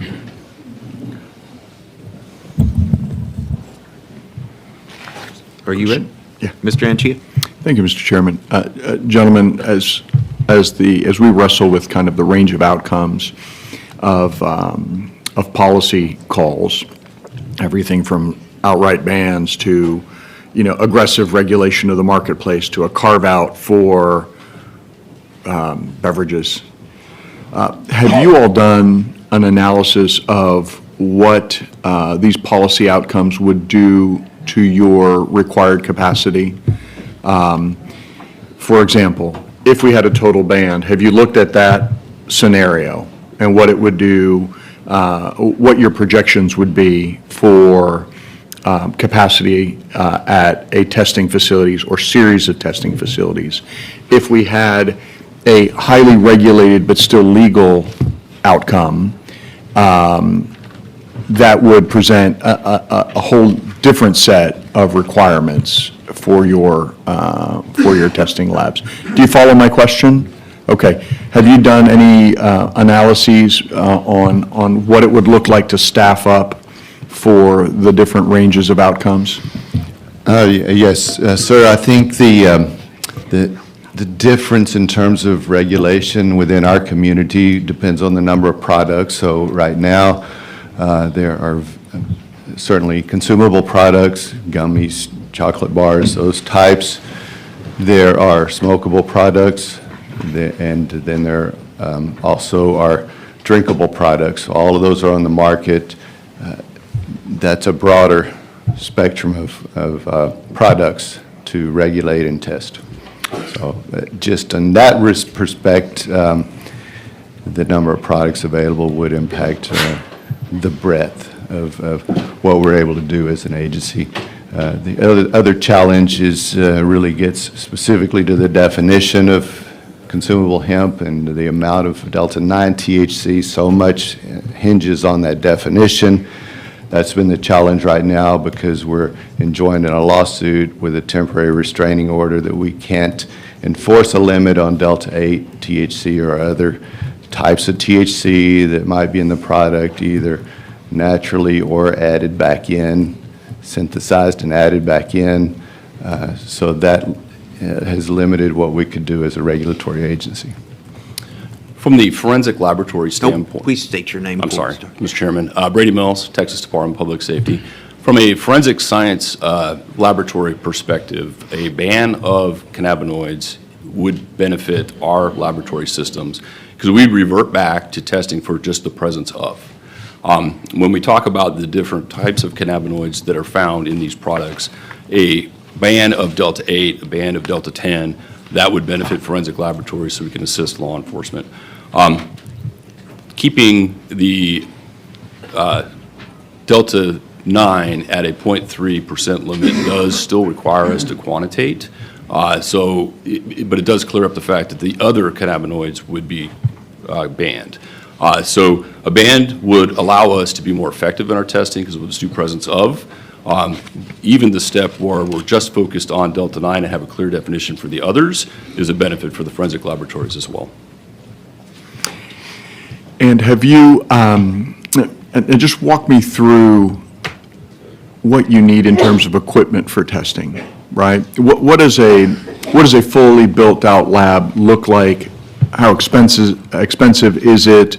What type of human capital do you need working in the lab? And if one of the range of outcomes occurred, for example, a highly regulated, highly taxed, highly professionalized marketplace, is there enough human capital in the marketplace that you could bring into a regulatory agency to effectively execute the testing regime? Do you want to answer that from a regulatory perspective? I'll go first and then allow. And there are a couple of questions in there, so just start with, level set us on what a testing operation looks like. Right. And how expensive is that, right? And then secondly, the second question is, if we went to a highly regulated, highly professionalized regulatory approach, what would that do to the scale of the operations you're about to describe? Again, please reiterate your name. Dr. Tim Stevenson, Dishes. So right now, the cost, ballpark about what we are being charged by our contract laboratory for the food products mentioned, it's about $350 for THCs. It's another $350 for the cannabidiol, CBD, another $350 for the CBG, cannabigerol. So we're looking at over $1,000 per sample. As described in this bill, where the CBG, CBD, and Delta-9 THC would be allowed. To look for all the other synthetics that might be there adds additional costs, so that's per sample. And so I guess you answered part of the question here, and I'm sorry for interrupting you, but you outsource this essentially Yes, sir. to third parties. And How big is the third-party testing marketplace? Is it pretty robust in the state, or do you actually have to send these out of state to find enough scale in the testing ecosystem? we don't have trouble testing the amount of samples that we're doing with our one contract lab. I know there are other contract labs in the state. They use highly complex equipment to get to this level of precision. And in fact, as we look as a regulatory agency on how to implement the bills as written, any cannabinoid, we would ask you to consider what level is you want the lab to test to, because they can find part per billion, literally 1, 2, 3 parts per billion with the type of complicated gas chromatographs, liquid chromatographs that they use in the laboratory. Expensive equipment, but that's what they use. But that part per billion is not going to have any impact on the human body physiologically. So I think setting a limit of what the legislature considers any cannabinoid would probably help us as an agency, so we don't have to answer that and defend it. So we are testing in-house. Name? Oh, sorry, excuse me. Brady Mills, Texas Department of Public Safety. Thank you. We are testing in-house. We're testing plant material. We are testing liquids, and we are testing oils. We do outsource edibles.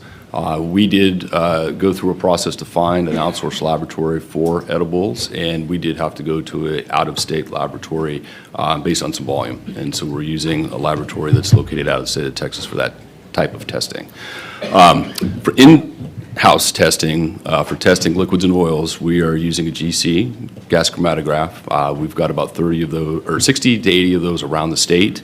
We've got about 169 chemists that are doing this type of test, along with other controlled substance testing in our laboratory system. We ask our chemists to do about 70 cases a year, just as the example of the impact of the cannabinoid testing as it's moved from a presence of THC to a quantitation or semi-quant method for THC. When you look at a vape cartridge case, it used to be, one case was equal to one case.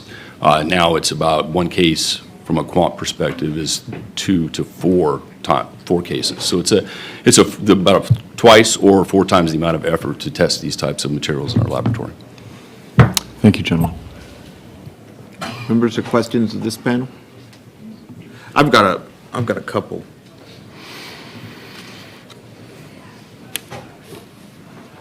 Mr. Mills, we'll start with you. Yes, sir.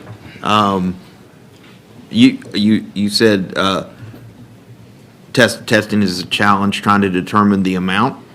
Brady Mills, Texas Department of Public Safety, that is correct. It's the quantitation that is more cumbersome for us to do the testing. Okay. But this bill, by providing the drinkable exception, banning the rest of it, you did testify that it would assist the lab.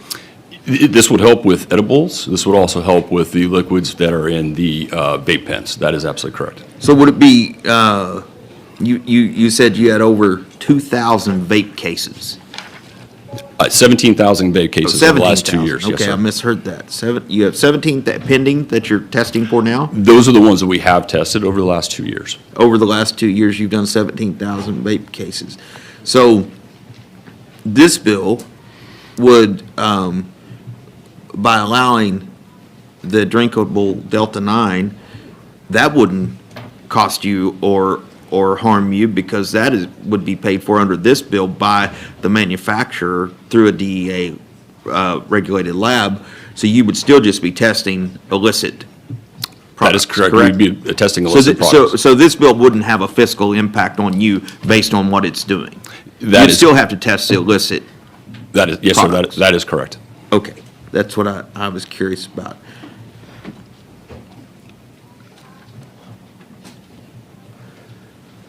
Mr. Stevenson, Yes, sir. I believe you testified that reducing the number of illegal products out there would be helpful to your department as well. Is that correct?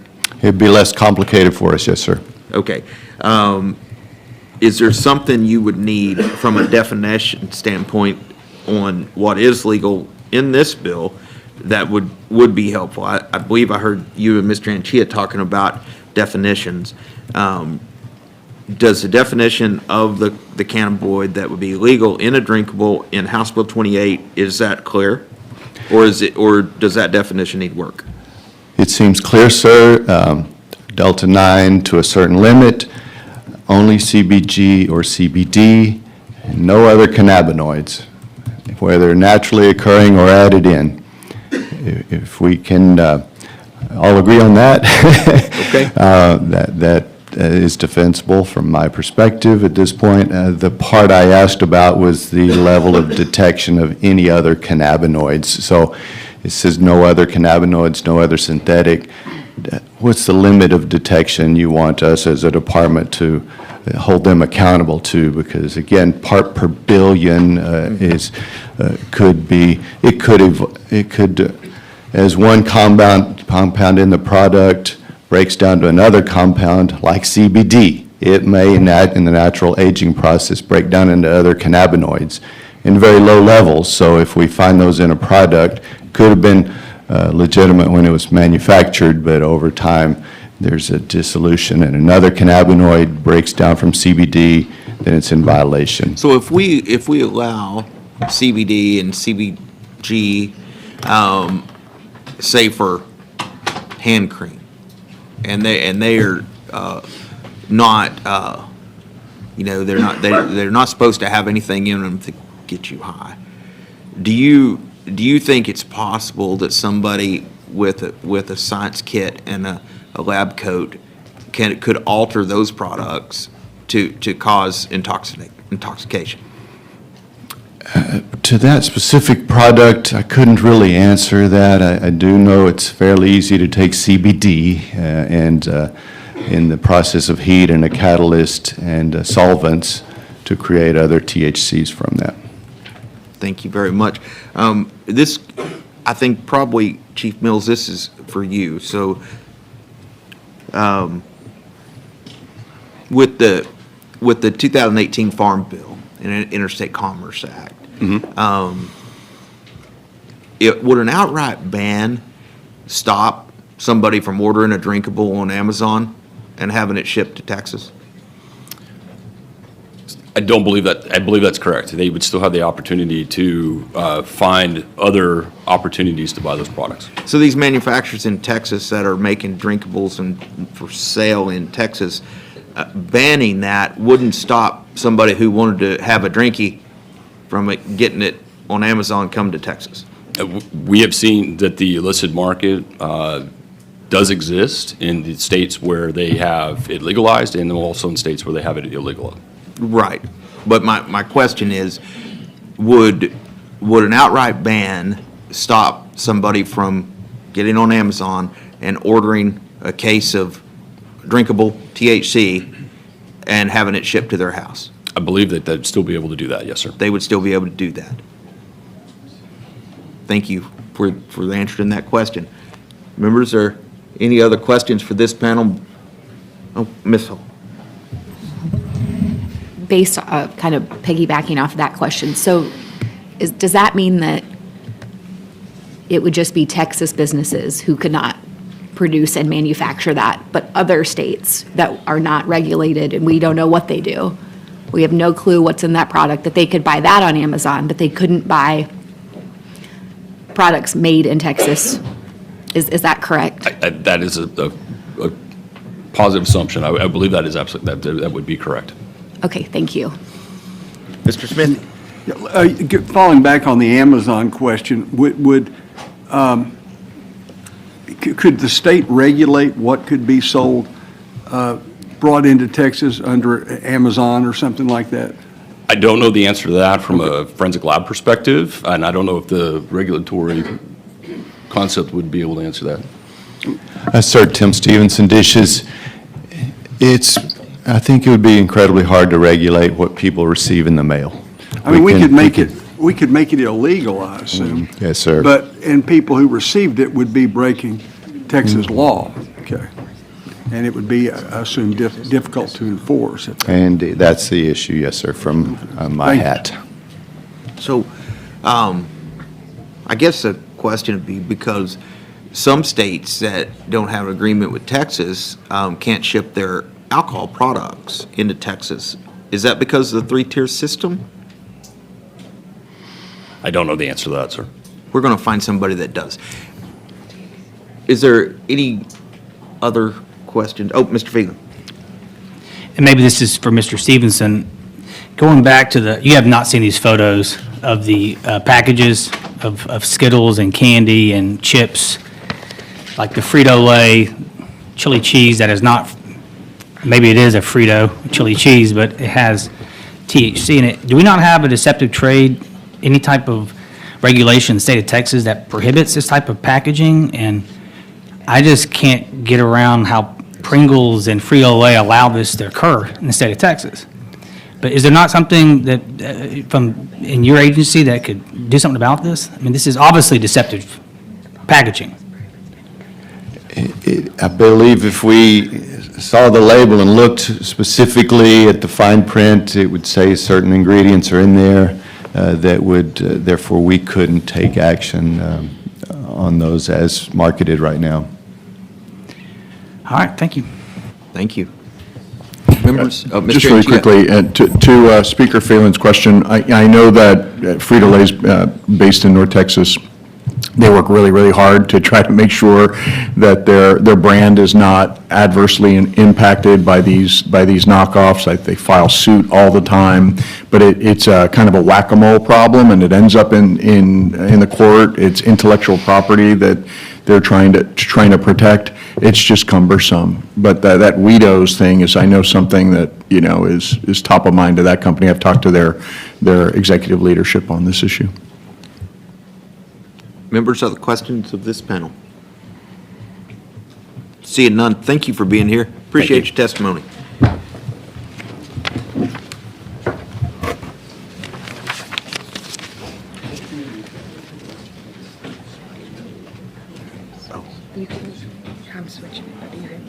Okay.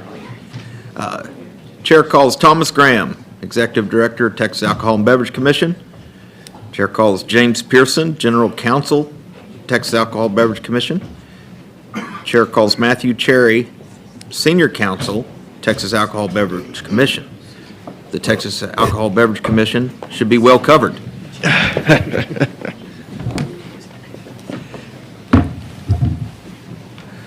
Director Graham, we show you as Thomas Graham, representing TABC, and you're neutral on the bill. Is that correct? Yes, Chairman, that's correct. Matthew Cherry, we show you as Matthew Cherry, representing TABC, and you're neutral on the bill. Yes, sir. Is that correct? We show James Pearson, we show you as James Pearson representing TABC, and you're neutral on the bill. Is that also correct? Yes, sir, that's correct. Director Graham, would you like to start? Chairman, thank you for having us today. My name is Thomas Graham. I'm the Executive Director of the Texas Alcoholic Beverage Commission. I've brought the smart people with me today, so hopefully any questions you have for us, we can answer. Thank you. Mr. Pearson? Nothing to add to that, sir. Mr. Cherry? I think that covers it for the moment, sir. Okay. Members, there are questions of this panel? Ms. Hernandez?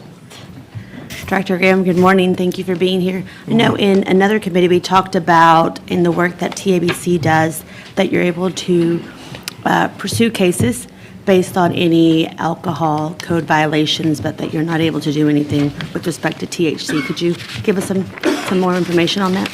Absolutely. Vice Chair, thank you for the question. At this moment, we just regulate the alcoholic beverages. And we would, of course, if we went into a location that was selling an illegal product or a drug, we would take action against that location, maybe against their permit for selling, just like if they were selling some other kind of narcotic.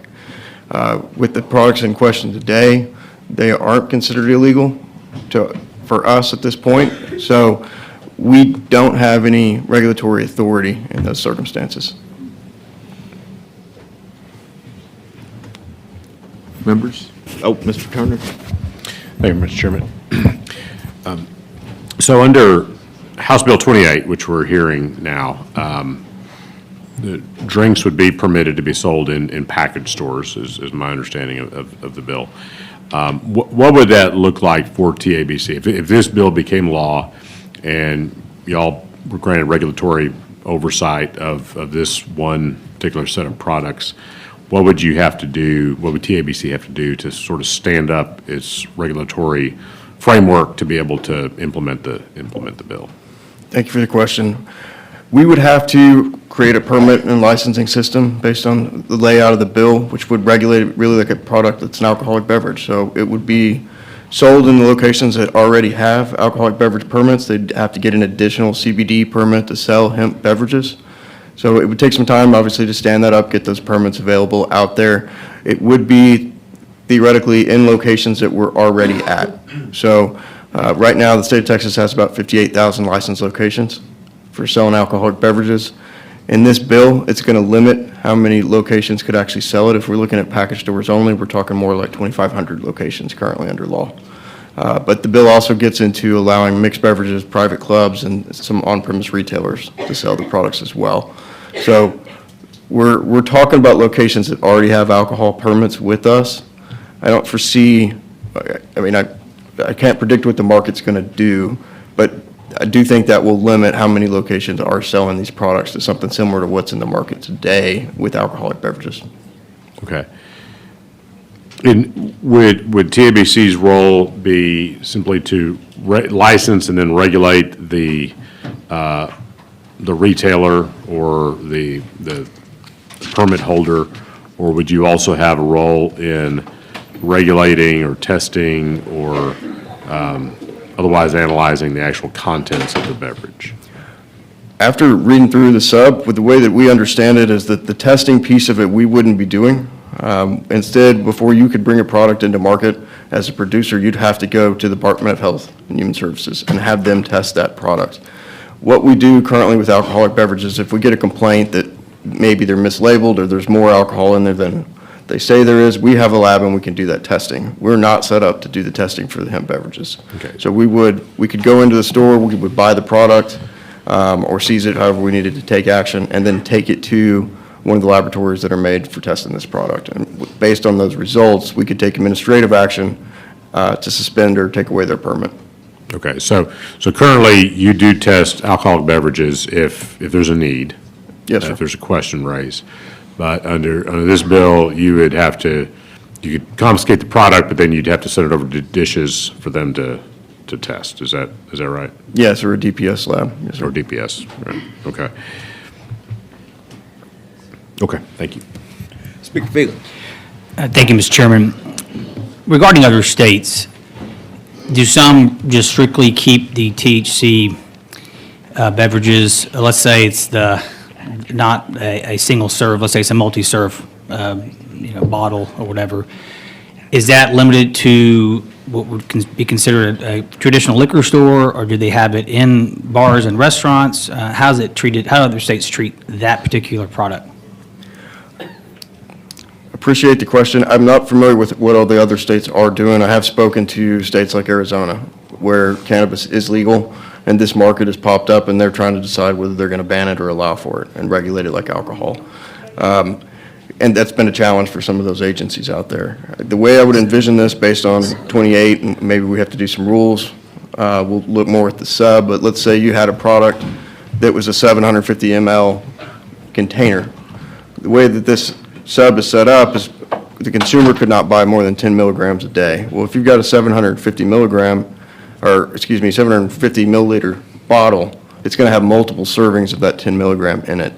So I don't envision that being able to be sold to the consumer under the sub. Instead, what would have to happen is that could be sold through like a mixed beverage restaurant who already buys 750 mLs, of course, of spirits and mixes drinks. It would have to be something similar to that so that they could limit how many ounces they're providing based on the milligram per ounce to consumers. All right, that brings me to the next question. What is the net effect on the consumer when you are mixing what would be the 750 milliliter bottle, that product, with, say, an alcoholic beverage? Like, you put them both in the same glass, what does that do to the consumer? What impact does it have on their? I would have to defer to the doctor on that, but I can say the way this sub is set up, this committee sub, it prohibits mixing the two together by one of our licensees. So if this did pass and we found that that was happening, we would go after them administratively at a minimum to make it stop. Thank you. Members, are there other questions of this panel? I've got a couple. Going back to the last panel, we talked about interstate commerce. Can one of you explain I know that certain states can't ship alcohol made in their state into Texas. How's that controlled and how's that regulated with TABC? Thank you, Chairman. Currently, wine from a winery that has a permit with us can legally be shipped to the end consumer in the state of Texas.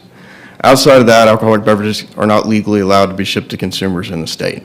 So I can't go online legally and buy an alcoholic beverage from a liquor store in another state. Those products are shipped through carriers who hold a permit with us, whether it be FedEx, DPS, not DPS, but FedEx or any of those other folks. It's difficult now for us to regulate the alcoholic beverages coming into the market. We see a large amount of alcoholic beverages coming in, and when we look at these reports and we know that it's where it's coming from, we will reach out to the carrier and have them stop shipping from that location, from that account holder. We'll reach out to the state regulator as well. The problem is a lot of these businesses will close that business account with FedEx and open it next door, or they'll change their name and they'll continue to ship. So because they're out of state and those sources are coming into the state, it's a hard thing to regulate. Understood. So when it comes to regulating, if an outright ban happened, just prohibition on hemp, there would be nothing to stop, not even TABC to call the carrier or the other state that's providing the product. And it sounds to me like it's difficult when alcohol, when there's a regulatory body to check up on this stuff and actually stop bad behavior. So without TABC having regulatory authority over hemp-based drinks, there would be no body to stop, no regulatory body to try to prohibit somebody from ordering THC drinks on Amazon and coming in. Is that correct? We wouldn't have the authority to do it. Yes, sir. You would have the authority to do that if this bill was to become law. Okay. The other thing, I did want to ask you. You have had a chance to, or all of you, I hope, have had a chance to review the sub. Yes, sir. Well, I know we just got it this morning, so I just want to make sure. Page 14, it speaks to TABC would be required to train people who sell these products? Would you envision that training, going back to Speaker Phelan's question about dispensing a 750 milliliter bottle in a bar, would part of that training include, hey, you can't mix it with vodka? Yes, sir, it would. We would put together a program, just like we have for bars and restaurants and sellers, retailers of alcohol now, that they can send their employees to for education on how to legally serve and dispense products. So while you don't have that program stood up currently for THC drinks, it would follow along with what you're doing in the alcohol space. Is that correct? Yes, sir, it would. Thank you very much. Members, other questions of this panel? Seeing none, thank you all for being here. Appreciate your testimony. Thank you.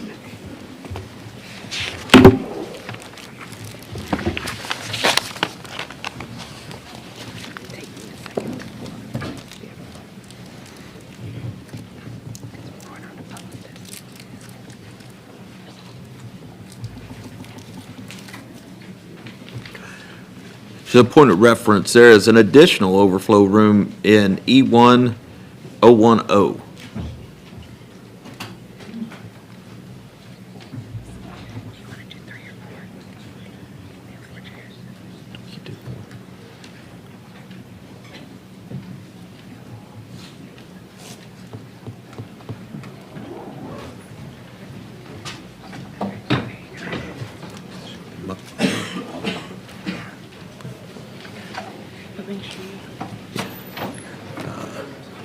All right, that concludes our invited testimony. We'll start with public testimony at this time. Chair calls David Muckpo.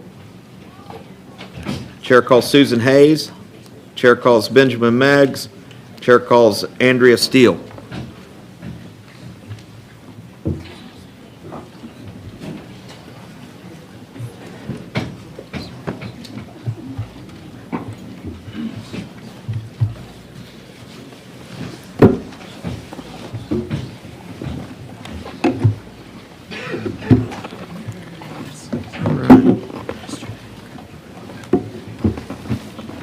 Mr. Muckpo, record shows you are David Muckpo? Is that saying that correct? Yes, sir. Okay, you're David Muckpo. You're here on behalf of yourself, and you are for the bill. Is that correct? Yes, sir. You have 2 minutes. Thank you, Chairman King, committee members. Thank you for giving me the opportunity to speak today on why sensible regulation in the hemp space is the best pathway forward for Texas. My name is David Muckpo. I operate Pamos, a low-dose hemp beverage brand sold across Texas, as well as a board member for CABA, advocating for responsible hemp beverage regulations nationwide. I want to touch on 2 numbers that keep coming up: 8,000 retail locations and $8 billion. With the 8,000 retail locations, I believe we do have consensus that having 8,000 retail locations pop up with little to no regulation or guardrails is not what's in the best interests of Texan consumers, or to be frank, our industry itself. I support everybody in this room looking to address those guardrails and make sure consumer safety is a priority. $8 billion. Billions of dollars of consumer demand does not just go away because we want it to. That number shows that everybody in this room has a colleague, a family member, and a friend who use products like ours in their daily life. If we ban everything on the market and don't have a solution for that $8 billion, then all we are doing is creating a bigger problem. A problem for public safety, a problem for health and wellness, a problem with increased crime, a problem for millions of Texans who consume and want access to low-dose hemp THC products would find themselves suddenly criminalized as we push this entire industry to the black market, which we know will have no regard for consumer safety whatsoever. Prohibition simply doesn't work. It didn't work in alcohol, and it hasn't worked in cannabis, where over 70% of the sales nationwide of the $91 billion are still in the illicit market. We have the ability to address consumer safety while still providing a solution for those millions of Texans who want access to hemp. I'm here in support of HB 28 as a platform to work on sensible regulations with this committee. Thank you. Thank you for your testimony. Members, are questions of this witness? Seeing none, Chair calls Susan Hayes. Susan Hayes. We show you as Susan Hayes. You're representing Village Farms and yourself, and you're neutral on the bill. Is that correct? That is correct. Please proceed. All right, my name is Susan Hayes. I am a appellate attorney by trade. I've been practicing cannabis law for about 10 years. I am the public representative to DPS's Teacup Working Group to advise it. And I also was very involved in the passage of the hemp bill in 2019 and familiar with that legislative history. I'm having passed out for you a cheat sheet to help you follow some of this language, and a little bit of glossary and a grid laying out which of these compounds are natural, intoxicating, not intoxicating, synthetic, semi-synthetic. And I'm going to clarify these terms because I've had a brief glance at the committee substitute, and my terminology is different when it's in the bill. What I mean by synthetic are things that are both novel, that is, not occurring in nature, and produced in a lab. The bill refers to that as artificial, from what I've seen. What I mean by semi-synthetic, and scratch out artificial, is something that does occur in nature but is commonly produced by converting another cannabinoid in the industry. The items outlined in red are the ones you need to worry about. I'm on the bill because it is banning a lot of non-intoxicating things and things that are useful to people and common in the industry and have been. I also brought you show and tell to see what we're talking about. We're concerned about children being attracted. This is what's in the gas stations. These are 200 milligram dummies, way too high of a dose. And my joke is if the packaging's cheesy, don't take it. Here's a drink. I'm a fan, I get it. Here's what CBD gummies look like. These are sleep gummies with a little bit of THC in them. Here's a tincture. You'll hear about full spectrum CBD today. Full spectrum means it is a very natural extract, so it contains the other minor cannabinoids, terpenes, flavonoids, other things in the plant. Widely believed this is far better for you and more effective for children with seizures, items like that. Thank you, Ms. Hayes, for your testimony. But you're going to get a question. All right. Has anybody got one? Mr. Phelan? Well, I'd like you to continue, especially with that last product. Yes. Okay. That right there, is that if bill coming up later today, or HB 28 were to pass, would that be legal or illegal? It would be a crime. That would be a crime. Right. And that is something that our current compassionate use program does not allow for, is that correct? No, let me give a little historical context to make this make sense, because it is incredibly confusing. Yes, it is. When compassionate use first passed, this was a controlled substance. It was considered marijuana. The Farm Bill and the Texas Hemp Bill changed that. It is no longer a controlled substance. And I liken this to similar to buying over-the-counter the medicine. I can buy aspirin in the store. I can buy 200 milligram ibuprofen in the store. But if I need stronger stuff, Motrin 800 milligram, I need a prescription. Teacups for the stronger stuff. This should not be a crime. There's not side effects. It's not going to make anybody sick. But for some people who have problems with their endocannabinoid system, it's a life changer. Whether that's just sleep, or that's a child who has seizures, and if you put it in a heavily regulated system like Teacup, the price goes up. And Teacup only has 3, really 2.5 licensees. It's not accessible around the state, and that also drives up the price. What does that cost right now? There are some that can answer that better than me, but my guess is depending on how many milligrams of CBD is in it, $30. This is only $40 because the market's been flooded with it. So if that were in Teacup, what would it cost? With this, I don't know off the top of my head. I do recall early on close to $100. I don't know where they are now, and I can hear people in the audience who can answer that question when they get up here. All right, we'll ask them. Thank you. Yeah. Ms. Gentile. Thank you, Mr. Chairman. Ms. Hayes, thanks for being here today. I want to understand from the chart, what I think is a helpful chart.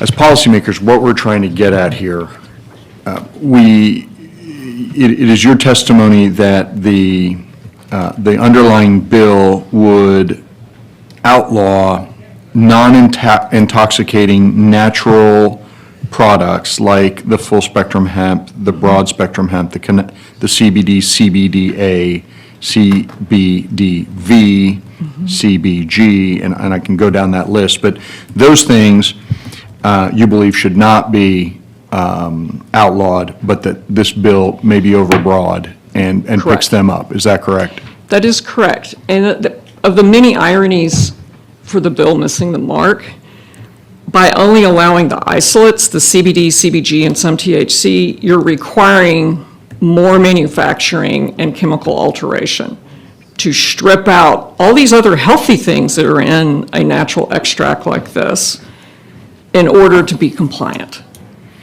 And that's- If I'm hearing you correctly, an outcome of outlawing these things is that not only does it sort of drive it underground, it creates a perverse incentive to create more synthetic product. I'm going to be very careful with my Sorry, vocabulary. thank you. Please do. Intoxicating And synthetic? how the bill defines it is synthetic because it is manipulated. I mean, actually, I'm going to back up from even that. I don't think it falls under the bill's definition, but to just have an isolate, to just pull out the CBD, CBG, and/or THC, you have to go through more manufacturing. And the more manufacturing, the more odds for human error.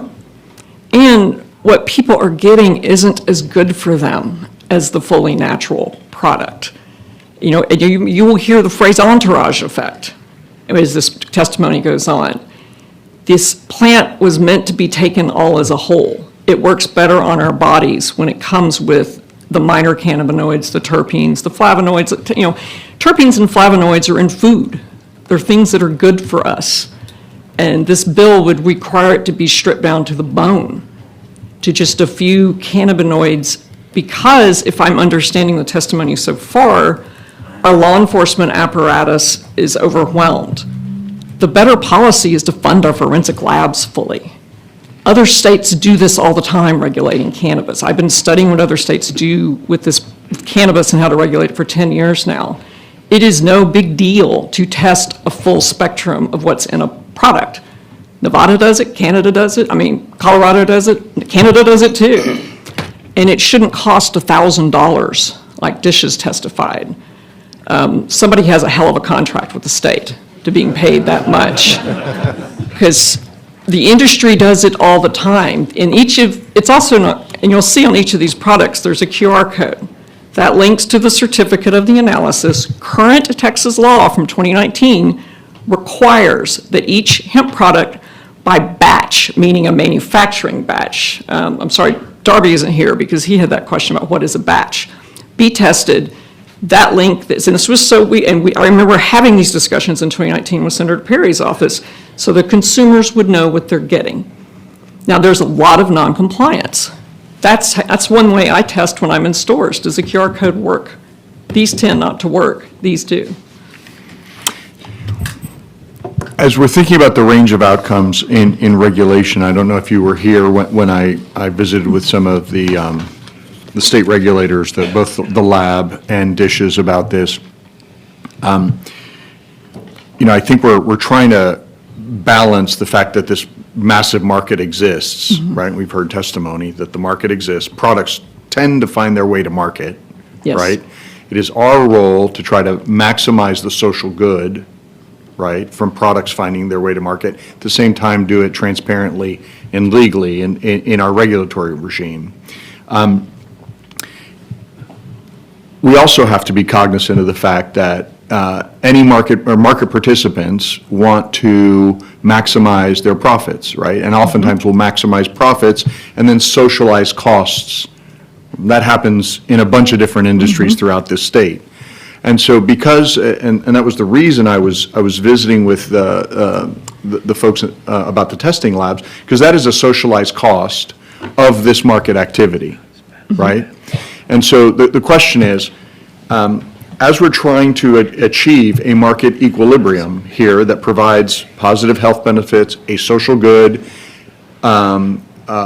aligns interests so that people do not unnecessarily socialize costs, or market participants don't socialize costs, and at the same time, not drive up the costs in the marketplace so much so that the black market then flourishes. Correct. Right? It's a tricky regulatory balance that we face. What is confusing to me in trying to achieve that market equilibrium is that in this bill, we would only be allowing one method of delivery system, which is relatively narrow, the can, and, for example, a beverage, yes, but then we're saying an oil, no. Correct. And how do we justify that in that regulatory, balance that we're trying to achieve? How do you justify saying, hey, you can drink it, you can put it in your mouth and drink it, but you can't put it in your mouth under your tongue as an oil, which is the way I understand tinctures work? I can't fathom a way to justify it. And I understand the concern about things that are attractive to children. Look at this packaging. If this isn't here, where does the child go? The boring-looking container of gummies that looks like something that's a vitamin, or the pretty can? And again, all for it here, personally. To carve off these delivery systems as a crime and this is okay makes no sense to me. There are plenty of good manufacturers and retailers in this state. Where Texas has failed is getting this regulatory regime in place. And I absolutely laud what 28 is trying to do to put a regulatory regime in place. But the state needs to do it better and needs to understand testing is something you cannot outsource out of state and be able to do it right. And I'll give you an example of what I mean by that. I spent some time as a general counsel of a company in Nevada as Nevada was rolling out adult use legalization, which was a great education because it was every 2 weeks, new regulations. The state had 8 licensed labs then. In the less than a year I was in Nevada, 2 of them got caught cheating. And lab fraud is an issue in the industry. And I understand the committee substitute is just in-state DEA registered labs, am I correct? DEA registered labs, fine, but there's some good labs out of state. And there is a way to control that. I know there's concern and angst that if we let out-of-state things happen, we can't regulate it. That's just not true. We already do it in the current hemp program. The current hemp program, the labs register with the Department of Agriculture, but there's no oversight. You make any lab who wants to test products who come into Texas be licensed in Texas, even if they're located in Denver.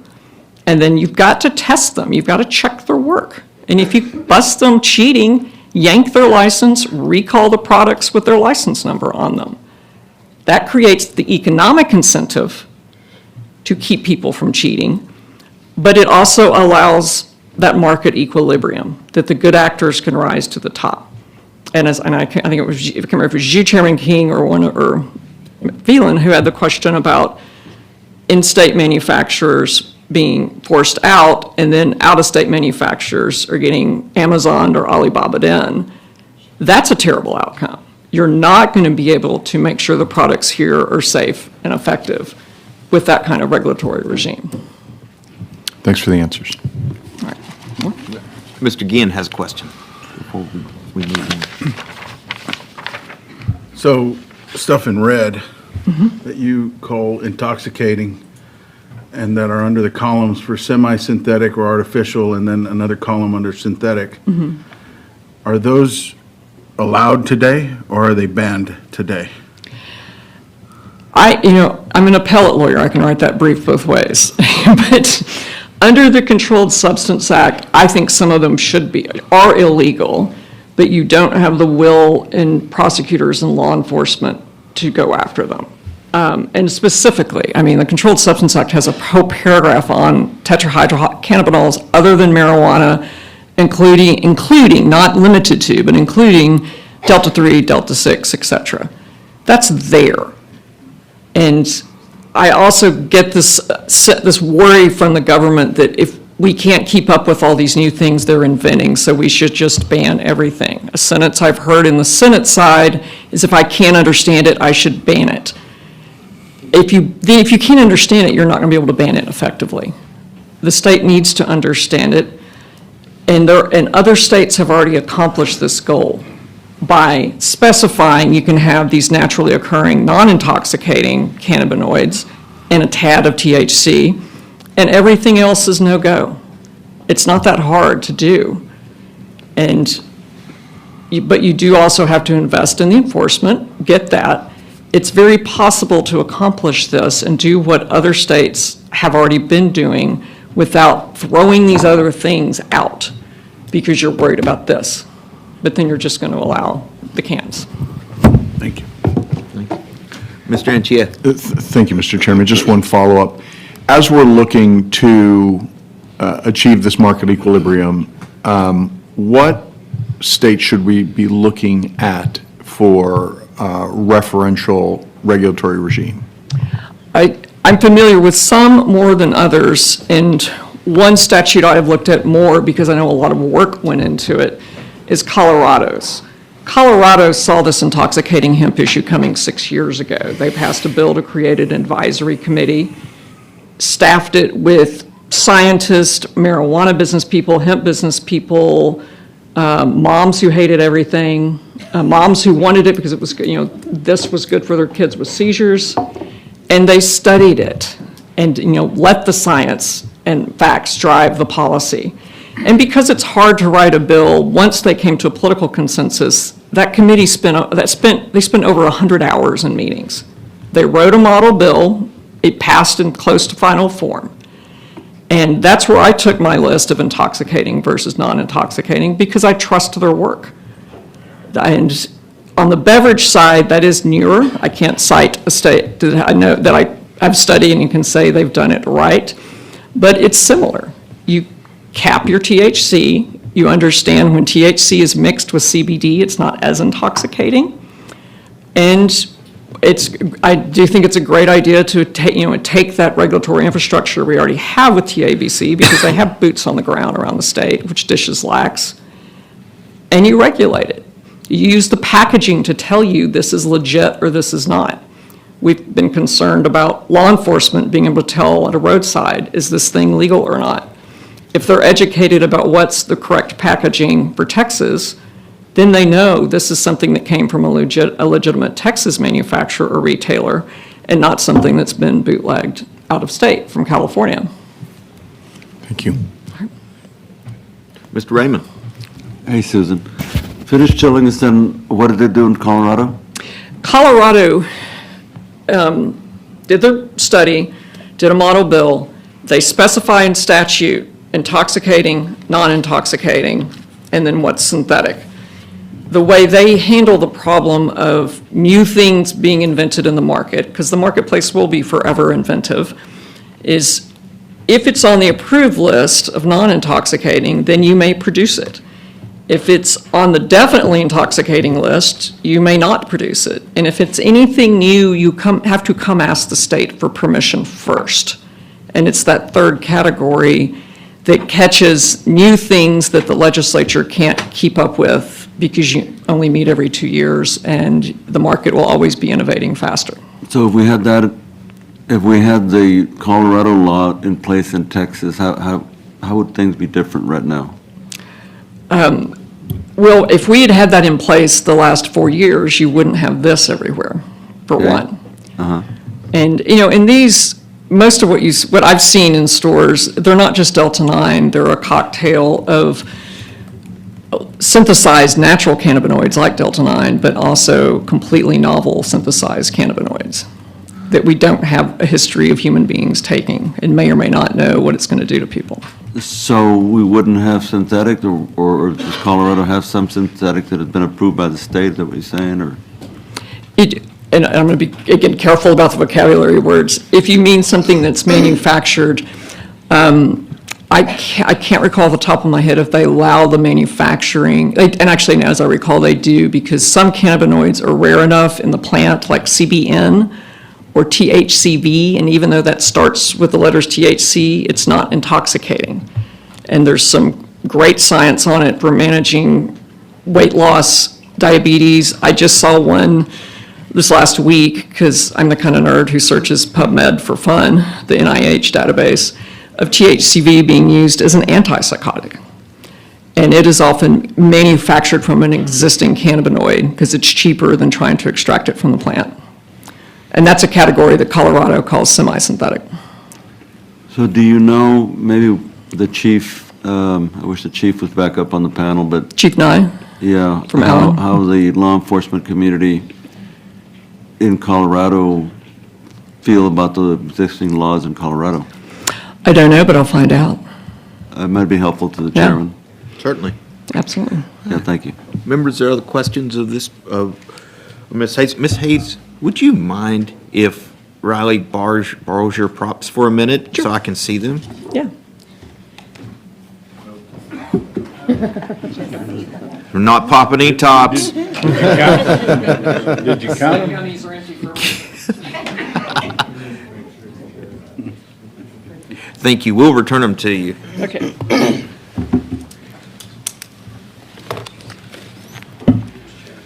Yes, absolutely.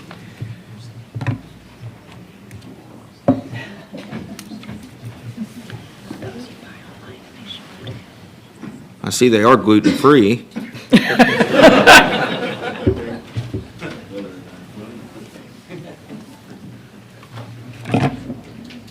So, Ms. Hayes, Yes, sir.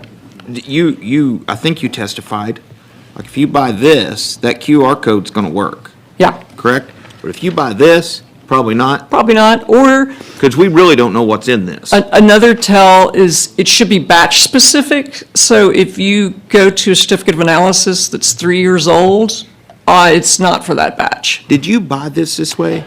No, I actually. Did it roll around in somebody's pickup? Truth be told, it's been in my bag for a while. Truth be told, I took that off of a friend of mine I put in rehab who was drinking too much and taking a lot of high-dose gummies. Okay. All right. And And then this tincture, that is, it is used for kids with anxiety or seizures or that kind of thing. I've been giving the gummy form to my mother who has dementia to try to help her anxiety. Okay? And the QR code works on this one. This is legit. This is medicine. Yes, This is not. correct. And then, this is an empty one, but it was for sleep gummies? Yeah, those are my favorite sleep gummies. That's why it's That's why empty. it's empty. Yeah. All right. So what's the milligram in this one? 30 gummies. My reading glasses aren't that good. Evidently mine aren't either. May I approach? Yes, please.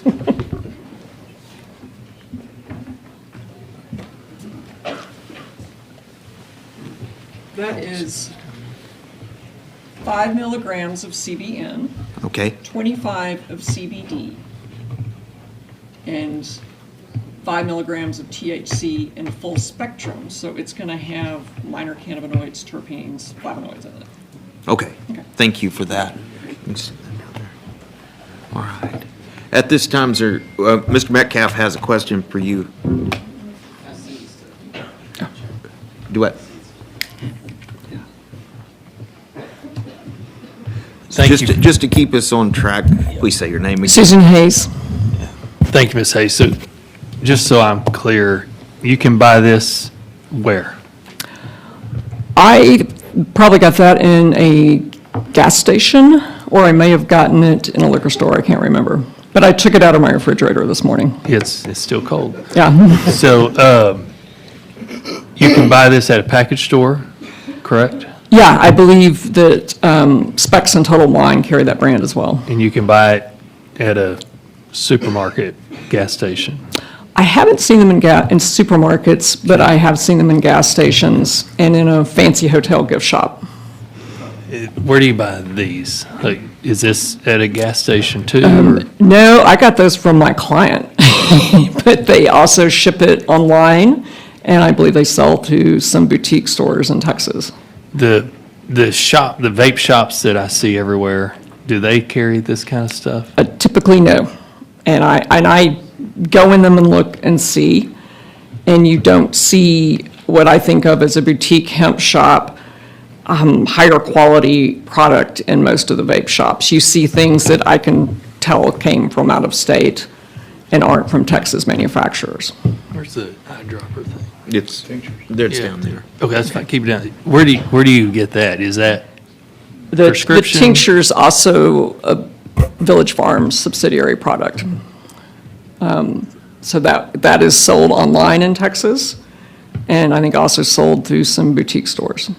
But that's not considered in our regulated industry part as far as our compassionate use program? No, because of it's a hemp-derived product with less than 0.3% THC. And absolutely agreed that any consumable percentage makes no sense. It should be milligram caps. And same with the compassionate use program, which is currently at 1% THC. And what is that one? In terms of percent or milligrams? Percent, I guess. Less than 0.3%. Okay. Thank you. Welcome. Thank you, Mr. Chairman. I've got one more question. And I do appreciate you bringing this stuff because, as you can tell, we're not, some of these people may be well-versed in this and are lying about it, but I'm not. I would like to know, though, because you mentioned these vape shops. I've heard a lot of talk about vape pens coming in from other states and even other countries, and largely China. I noticed you did not bring that example up. Are those a problem? Vape pens are what scare me the most. Okay. And let me give you an example. And I helped put on a cannabis policy conference at A&M last fall and moderated a panel on lab testing. And again, labs are the key to all of this. I encourage y'all to talk to Peter Stout at the Houston Crime Lab. He's very knowledgeable. And we had the former head regulator from Nevada and a gentleman from a private lab who's been studying mass data points from lab testing from other states, named Yasha Khan.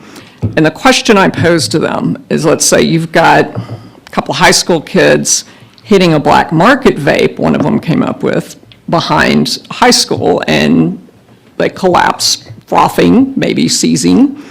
And I wasn't taking that example to be fanciful. I was thinking about the Uvalde issue, which happened before the pandemic, where some people around the country were severely injured and died from bad vape pens that turned out to be black market THC vape pens adulterated with vitamin E acetate. And my question to them is, if that happens, what tools does the state of Texas have in its toolbox to figure out what those kids just took so they get proper medical treatment, trace it back to its source so it can be removed from the stream of commerce? And the answer I got was, goose egg, nothing. I'm really shocked to learn how little we have in terms of tools for dangerous drugs that are on the streets, whether it's the overdoses that were happening in downtown Austin a year and a half ago or so from bad street drugs, and in particularly vape pens. And vape pens are scarier to me because you can put anything in them. And we currently so underfund our forensic labs that they don't have the tools to effectively and quickly test for mystery substances. Mystery substances are harder to test for than, I know this is a CBD tincture and I'm looking for CBD, and their level. That's the public health danger. It's not hemp products and not natural hemp products. It's the other things. And that's where the state should be focusing its efforts. And I'm barely skimming the committee substitute because I finally got somebody to slip me a copy. But I heard you mention there was some tax money in there. Send some of that to the forensic crime labs. That's how, instead of doing this backdoor grant monies to local law enforcement, beef up the labs in the first place, because that will help not just black market bad cannabis products, or adulterated cannabis products, I should say, but also our state's issue with fentanyl, rape kits, everything else.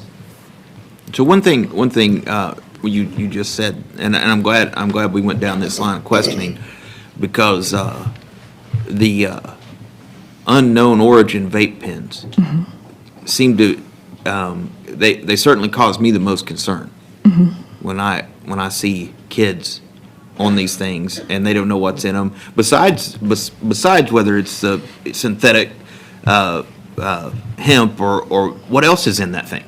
What else is making it fire up and create the vape, right? And what we are seeking to do, just to be clear here,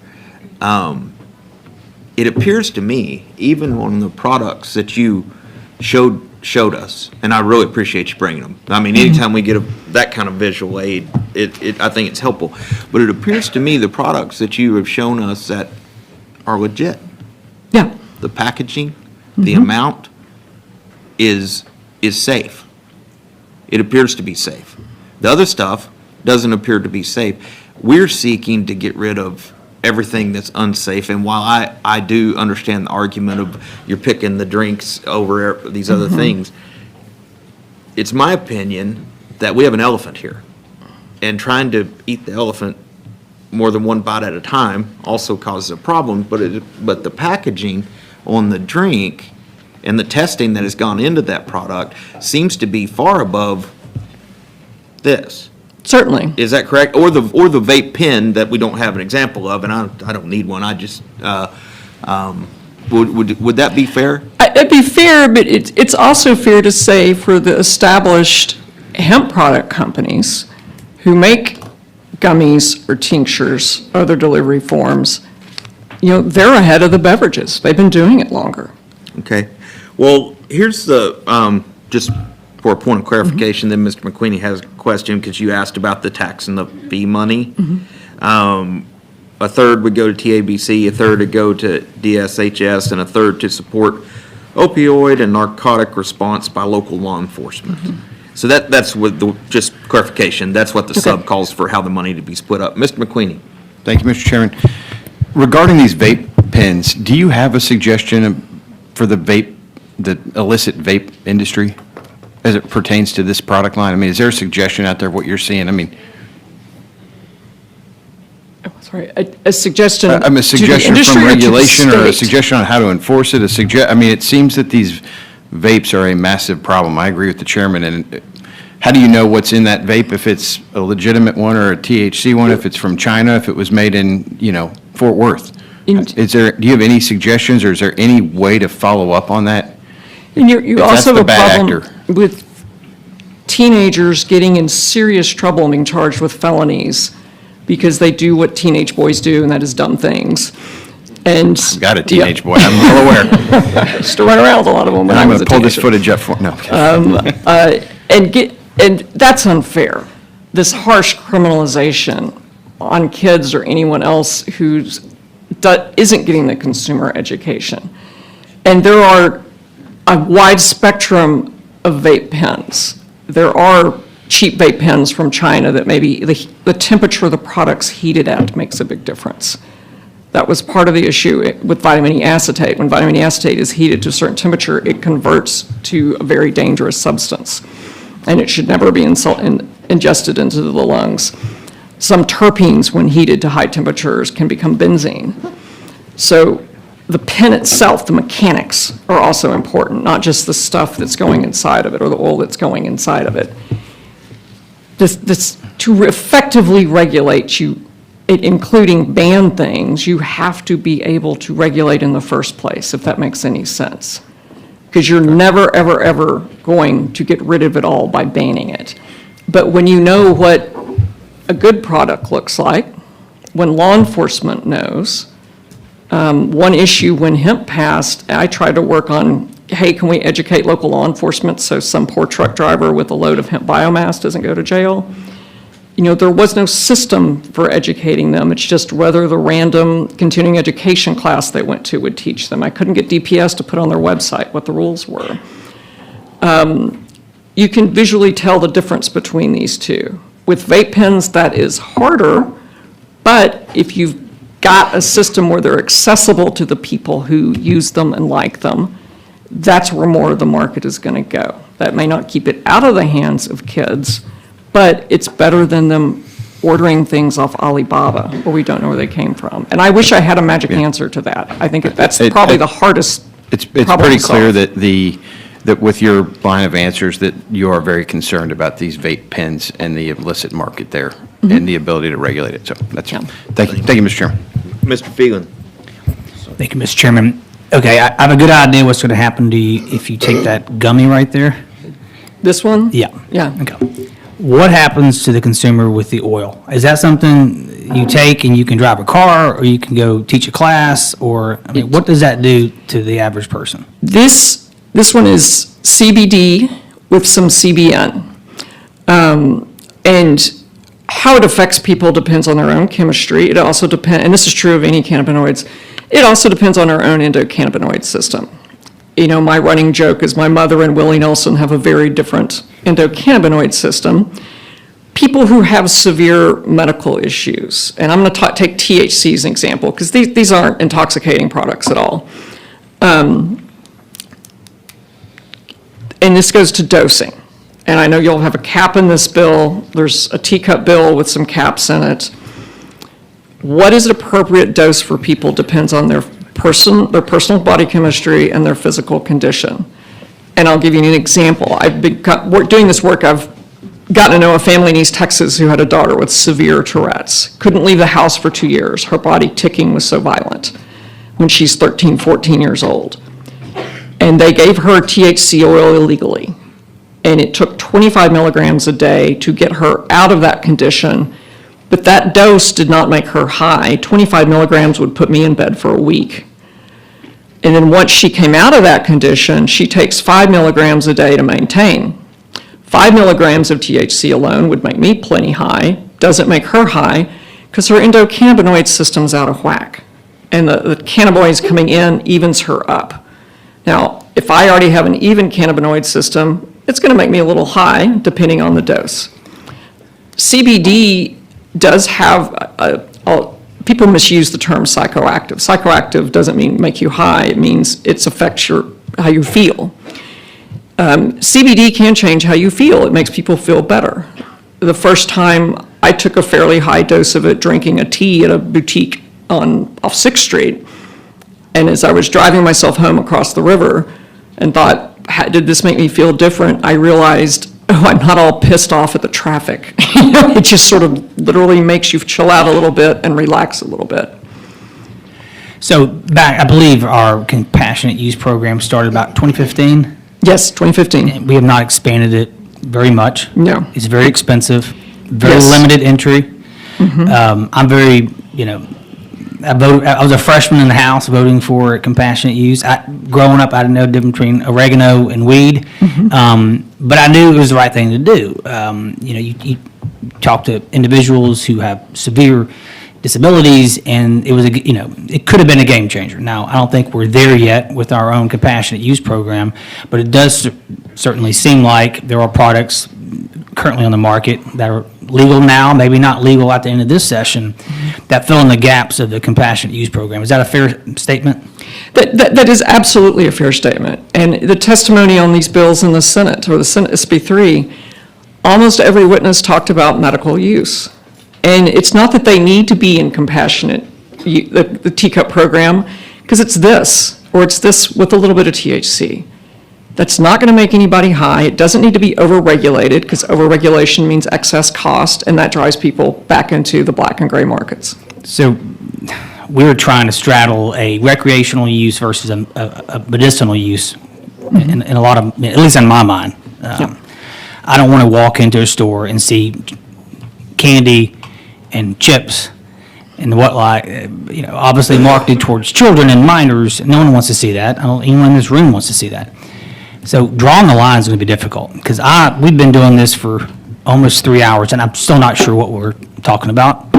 Your chart was very helpful, but I think we got a long ways to go in understanding this. And again, I don't see minors going into a store and wanting that bottle of oil if it's not going to have more of a recreational impact on them, if that makes sense. Absolutely. All right, thank you.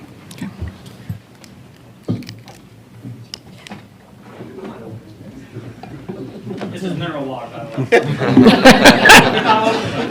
It looks a lot like this. All right. Okay. Oh, Mr. Smithy has a question. So which of those products in front of you has a THC content, or, That has a whole lot.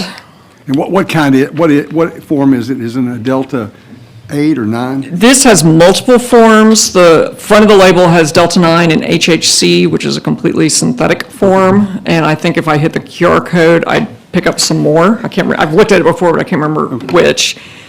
This drink is 5 milligrams of THC and 10 milligrams of CBD. And like I said, when you take those together, CBD softens the intoxicating effect of THC. So I liken this to maybe a 6%, say, ABV beer or pint. My favorite sleep gummies, and I will fight to the death for them, has THC in it as well, but with 5 times as much CBD, back to that softening effect. So when you say THC, what form of THC? Delta 9, Delta 9. Okay. And Delta 9 is usually not synthetic, right? It can be converted. It can be converted from other cannabinoids, Yeah. which is what the bill calls synthetic and what my chart calls semi-synthetic or artificial, or it can be just extracted from the cannabis plant. Okay. And in that case, it's a natural Correct. occurring, okay. Yes, and then this CBD, CBN oil, because it is full spectrum, it's going to test positive for THC, but it has very small amounts in it. And the science and the strong, sort of consumer belief is that when you take a little THC with the CBD, it makes it work better and it makes it more effective. Okay, thanks. Thank you. Members, other questions? Ms. Hayes. Mr. Mack. Thank you, Mr. Chairman. I really appreciate you being here, and your little cheat sheet is very informative. I know very little about this world on this stuff, but I think our original intent was, back whenever we did the compassionate use program, was for the non-intoxicating stuff to be on the market in a regulated form, if I remember correctly. But I appreciate your testimony today. Okay. Thanks for being here. Okay. Members, further questions? Ms. Hayes? Seeing none, thank you for your testimony. Record shows Benjamin Meggs with representing Bayou City Hemp Company, and you are neutral on the bill, is that correct? Yes, sir. Please proceed, you have 2 minutes. Thank you, Chairman King and members. I'm Ben Meggs, co-founder and CEO of Bayou City Hemp Company, testifying on HB 28 on behalf of the company. First, I want to sincerely thank Chairman King for his leadership and thoughtful approach in filing HB 28 and for recognizing the value of this growing industry and the millions of adult Texans who choose these products. House Bill 28 helps move Texas away from the dangers of an unregulated black market and toward a framework rooted in safety and accountability. Specifically, we agree with age-gating all products to 21 and up, requiring third-party testing by DEA-certified labs located in Texas, banning smokable hemp products, banning synthetics, implementing THC dosage caps, prohibiting marketing and or packaging that targets minors, and fully enforcing strong penalties for violations of these regulations. While we strongly support regulation, the bill as filed does present significant challenges to this industry and to ensuring access to legal hemp-based THC products for responsible adult use. We have provided to Chairman King suggestions that would strike the right balance between protecting children and ensuring that adults can enjoy THC products safely and responsibly. First, under the filed bill, we would not be able to manufacture many of the safe, rigorously tested products that we currently produce and sell in Texas and other states. Second, we believe Texas should regulate the retail sales of these low-dose THC products exactly how we regulate the sale of beer and wine in multiple types of retail locations, which are already trusted under Texas law to sell products to adults aged 21 and up. Hemp products are providing safe alternatives for adults seeking relief or wellness without turning to alcohol. Asking them to enter a liquor store to access these alternatives not only discourages that choice, it harms both consumers and businesses. Finally, we encourage a more flexible approach to THC caps that encourages product innovation, meets the needs of consumers, and keeps inappropriate products out of this market. With a few key adjustments, HB 28 can be the national model. Thank you, and I'm happy to answer any questions. Thank you, Mr. Meggs. Mr. Phelan. All right, you're from Texas, or Yes, you're sir. based in Texas, all right. How do you distribute your product? How do you get out to the, and where do you distribute it to? Sure. So, I mean, we sell to distributors. Give me an example of a distributor. So Silver Eagle would be our largest distributor in Texas. So a tier 3 model, okay. It is. And so we distribute, we sell to them, and then they distribute to the retailers, whether that be convenience stores or bars and restaurants, liquor stores, or grocery stores for that matter. But what's your product line? We only produce and sell low-dose THC beverages and gummies. How do you distribute your gummies? It's the same way, to a lesser degree. I mean, beverages is what we mainly focus on, but we do make gummies as well. Yeah. How long have you been around? We started as soon as the Farm Bill passed 6 years ago. And how do you maintain, I mean, I'm assuming you're here in front of this panel, you feel pretty confident that your product, that you deliver on what you say is in your product, correct? Or you wouldn't be here, or take that chance at least. Absolutely. So, in 2019, my business partner and I, we took a leap of faith to jump into this industry. We built a GMP certified lab. We brought in PhD chemists. We have our own in-house testing capabilities. So we rigorously test everything. And further to that, we send it to a third-party lab as well. So if Chief Dye tested your products, they would be dead on as far as the content. And it's worth noting that a lot of the large retailers have very, very finite dosage discrepancies. So call it 10%, 20%. So we wouldn't be on shelf in some of these larger retailers if we couldn't hit that on the head. Do the retailers demand to see your Yes, sir. results of your tests? Absolutely. All of them? All of them. Every single every place batch. you sell a product, that retailer asks for your certificate? Well, yes, they do. I mean, we sell to the distributor, and of course, they absolutely look at everything. It's not easy to get the big distributors to jump onto this unless they feel very, very comfortable. But you can't say that for your competitors? I can't, no, I can only speak to my company. Asked TABC earlier, do you produce the larger 750 milliliter, do you produce that? We do. Okay. How do other states, how do they manage that, or how do they regulate it? Yeah, so, I mean, again, this is new territory. I mean, a lot of the states are moving towards where beer is sold. As the higher dose products or multi-serve products, you liken it to a liquor, right? On-premise mostly, and then in package stores. And maybe this is a question for someone else on the panel asked earlier. What is the impact of mixing that product with alcohol? What does it do to the consumer? So I don't have any medical or actual, real. I have anecdotal experience. We have one of the largest tap rooms in Texas. We've had alcohol beer on draft right beside our THC on draft for 3+ years. We don't allow our bartenders to mix it at all, even though that's not the law today. We don't mix it in a prepackaged product. If somebody wants to go buy a beer and then have a THC drink, that's perfectly normal. But just like in alcohol, the bartenders can tell when someone's intoxicated just as much with THC as alcohol. Are you the same as Bayou City Brewing? Yes, sir. Okay, y'all the same. All right. Susan seems to know a lot about this. What's the impact of mixing those two? Please state your name one more. Susan Hayes, not a scientist, but I'll give you anecdotal evidence. Consuming alcohol and THC together has the tendency to make someone more impaired than if I just had 2 beers or 2 THC drinks. And then I will, be honest with the committee and say I know this from personal experience. And I've spoken to others, including, and this gets to the issue of driving under the influence, which is confounding to law enforcement because it's not as simple as alcohol. It's not a nice, straight, even slope up of how someone's intoxication increases. And because THC is a lipid or a fat, it hangs out in your body a lot longer. You can test positive for THC and be stone cold sober, and be so, and the more often someone uses THC, the longer it stays in their body. The government of Canada has done a lot of research on this issue.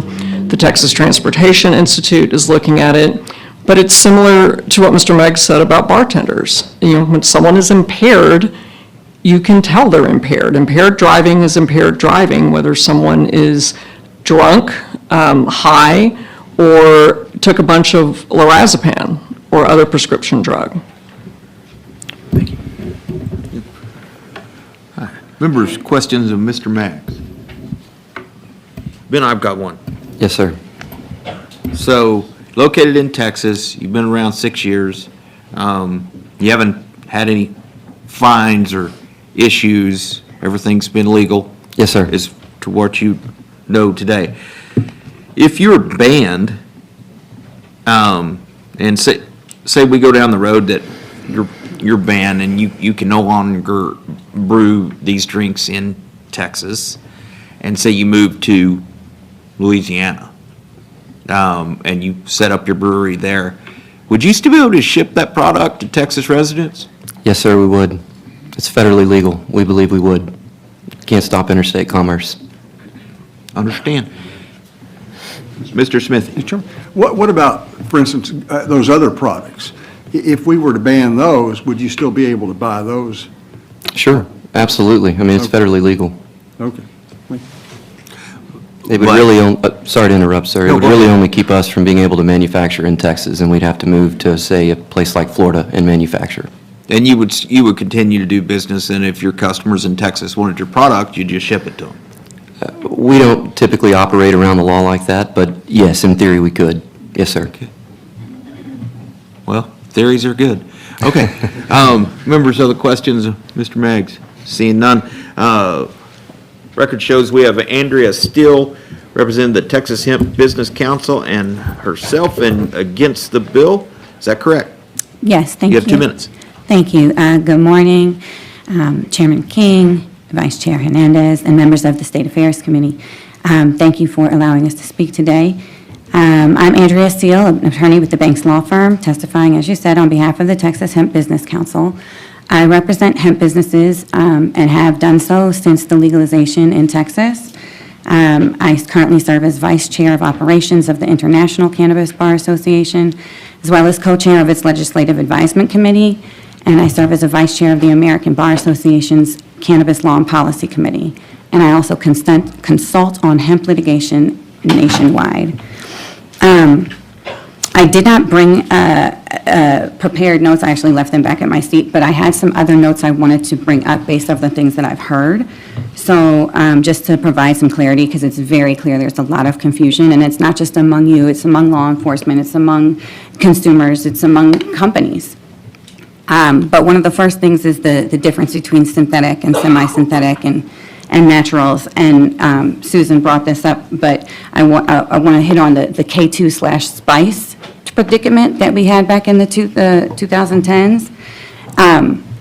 One of the witnesses that spoke earlier talked about how potent those synthetic THCs are, those synthetic cannabinoids, that they are laboratory created, they were created for research purposes, they are they are dangerous, and they do bind much more readily to those CB receptors.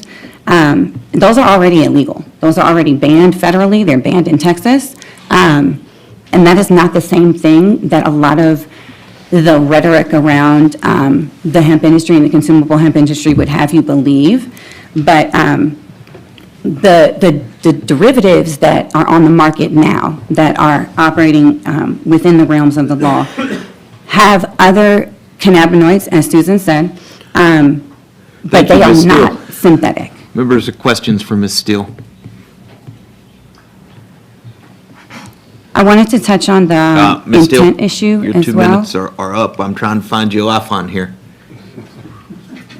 Mr. Anchia. Thank you, Mr. Chairman. I took the hint.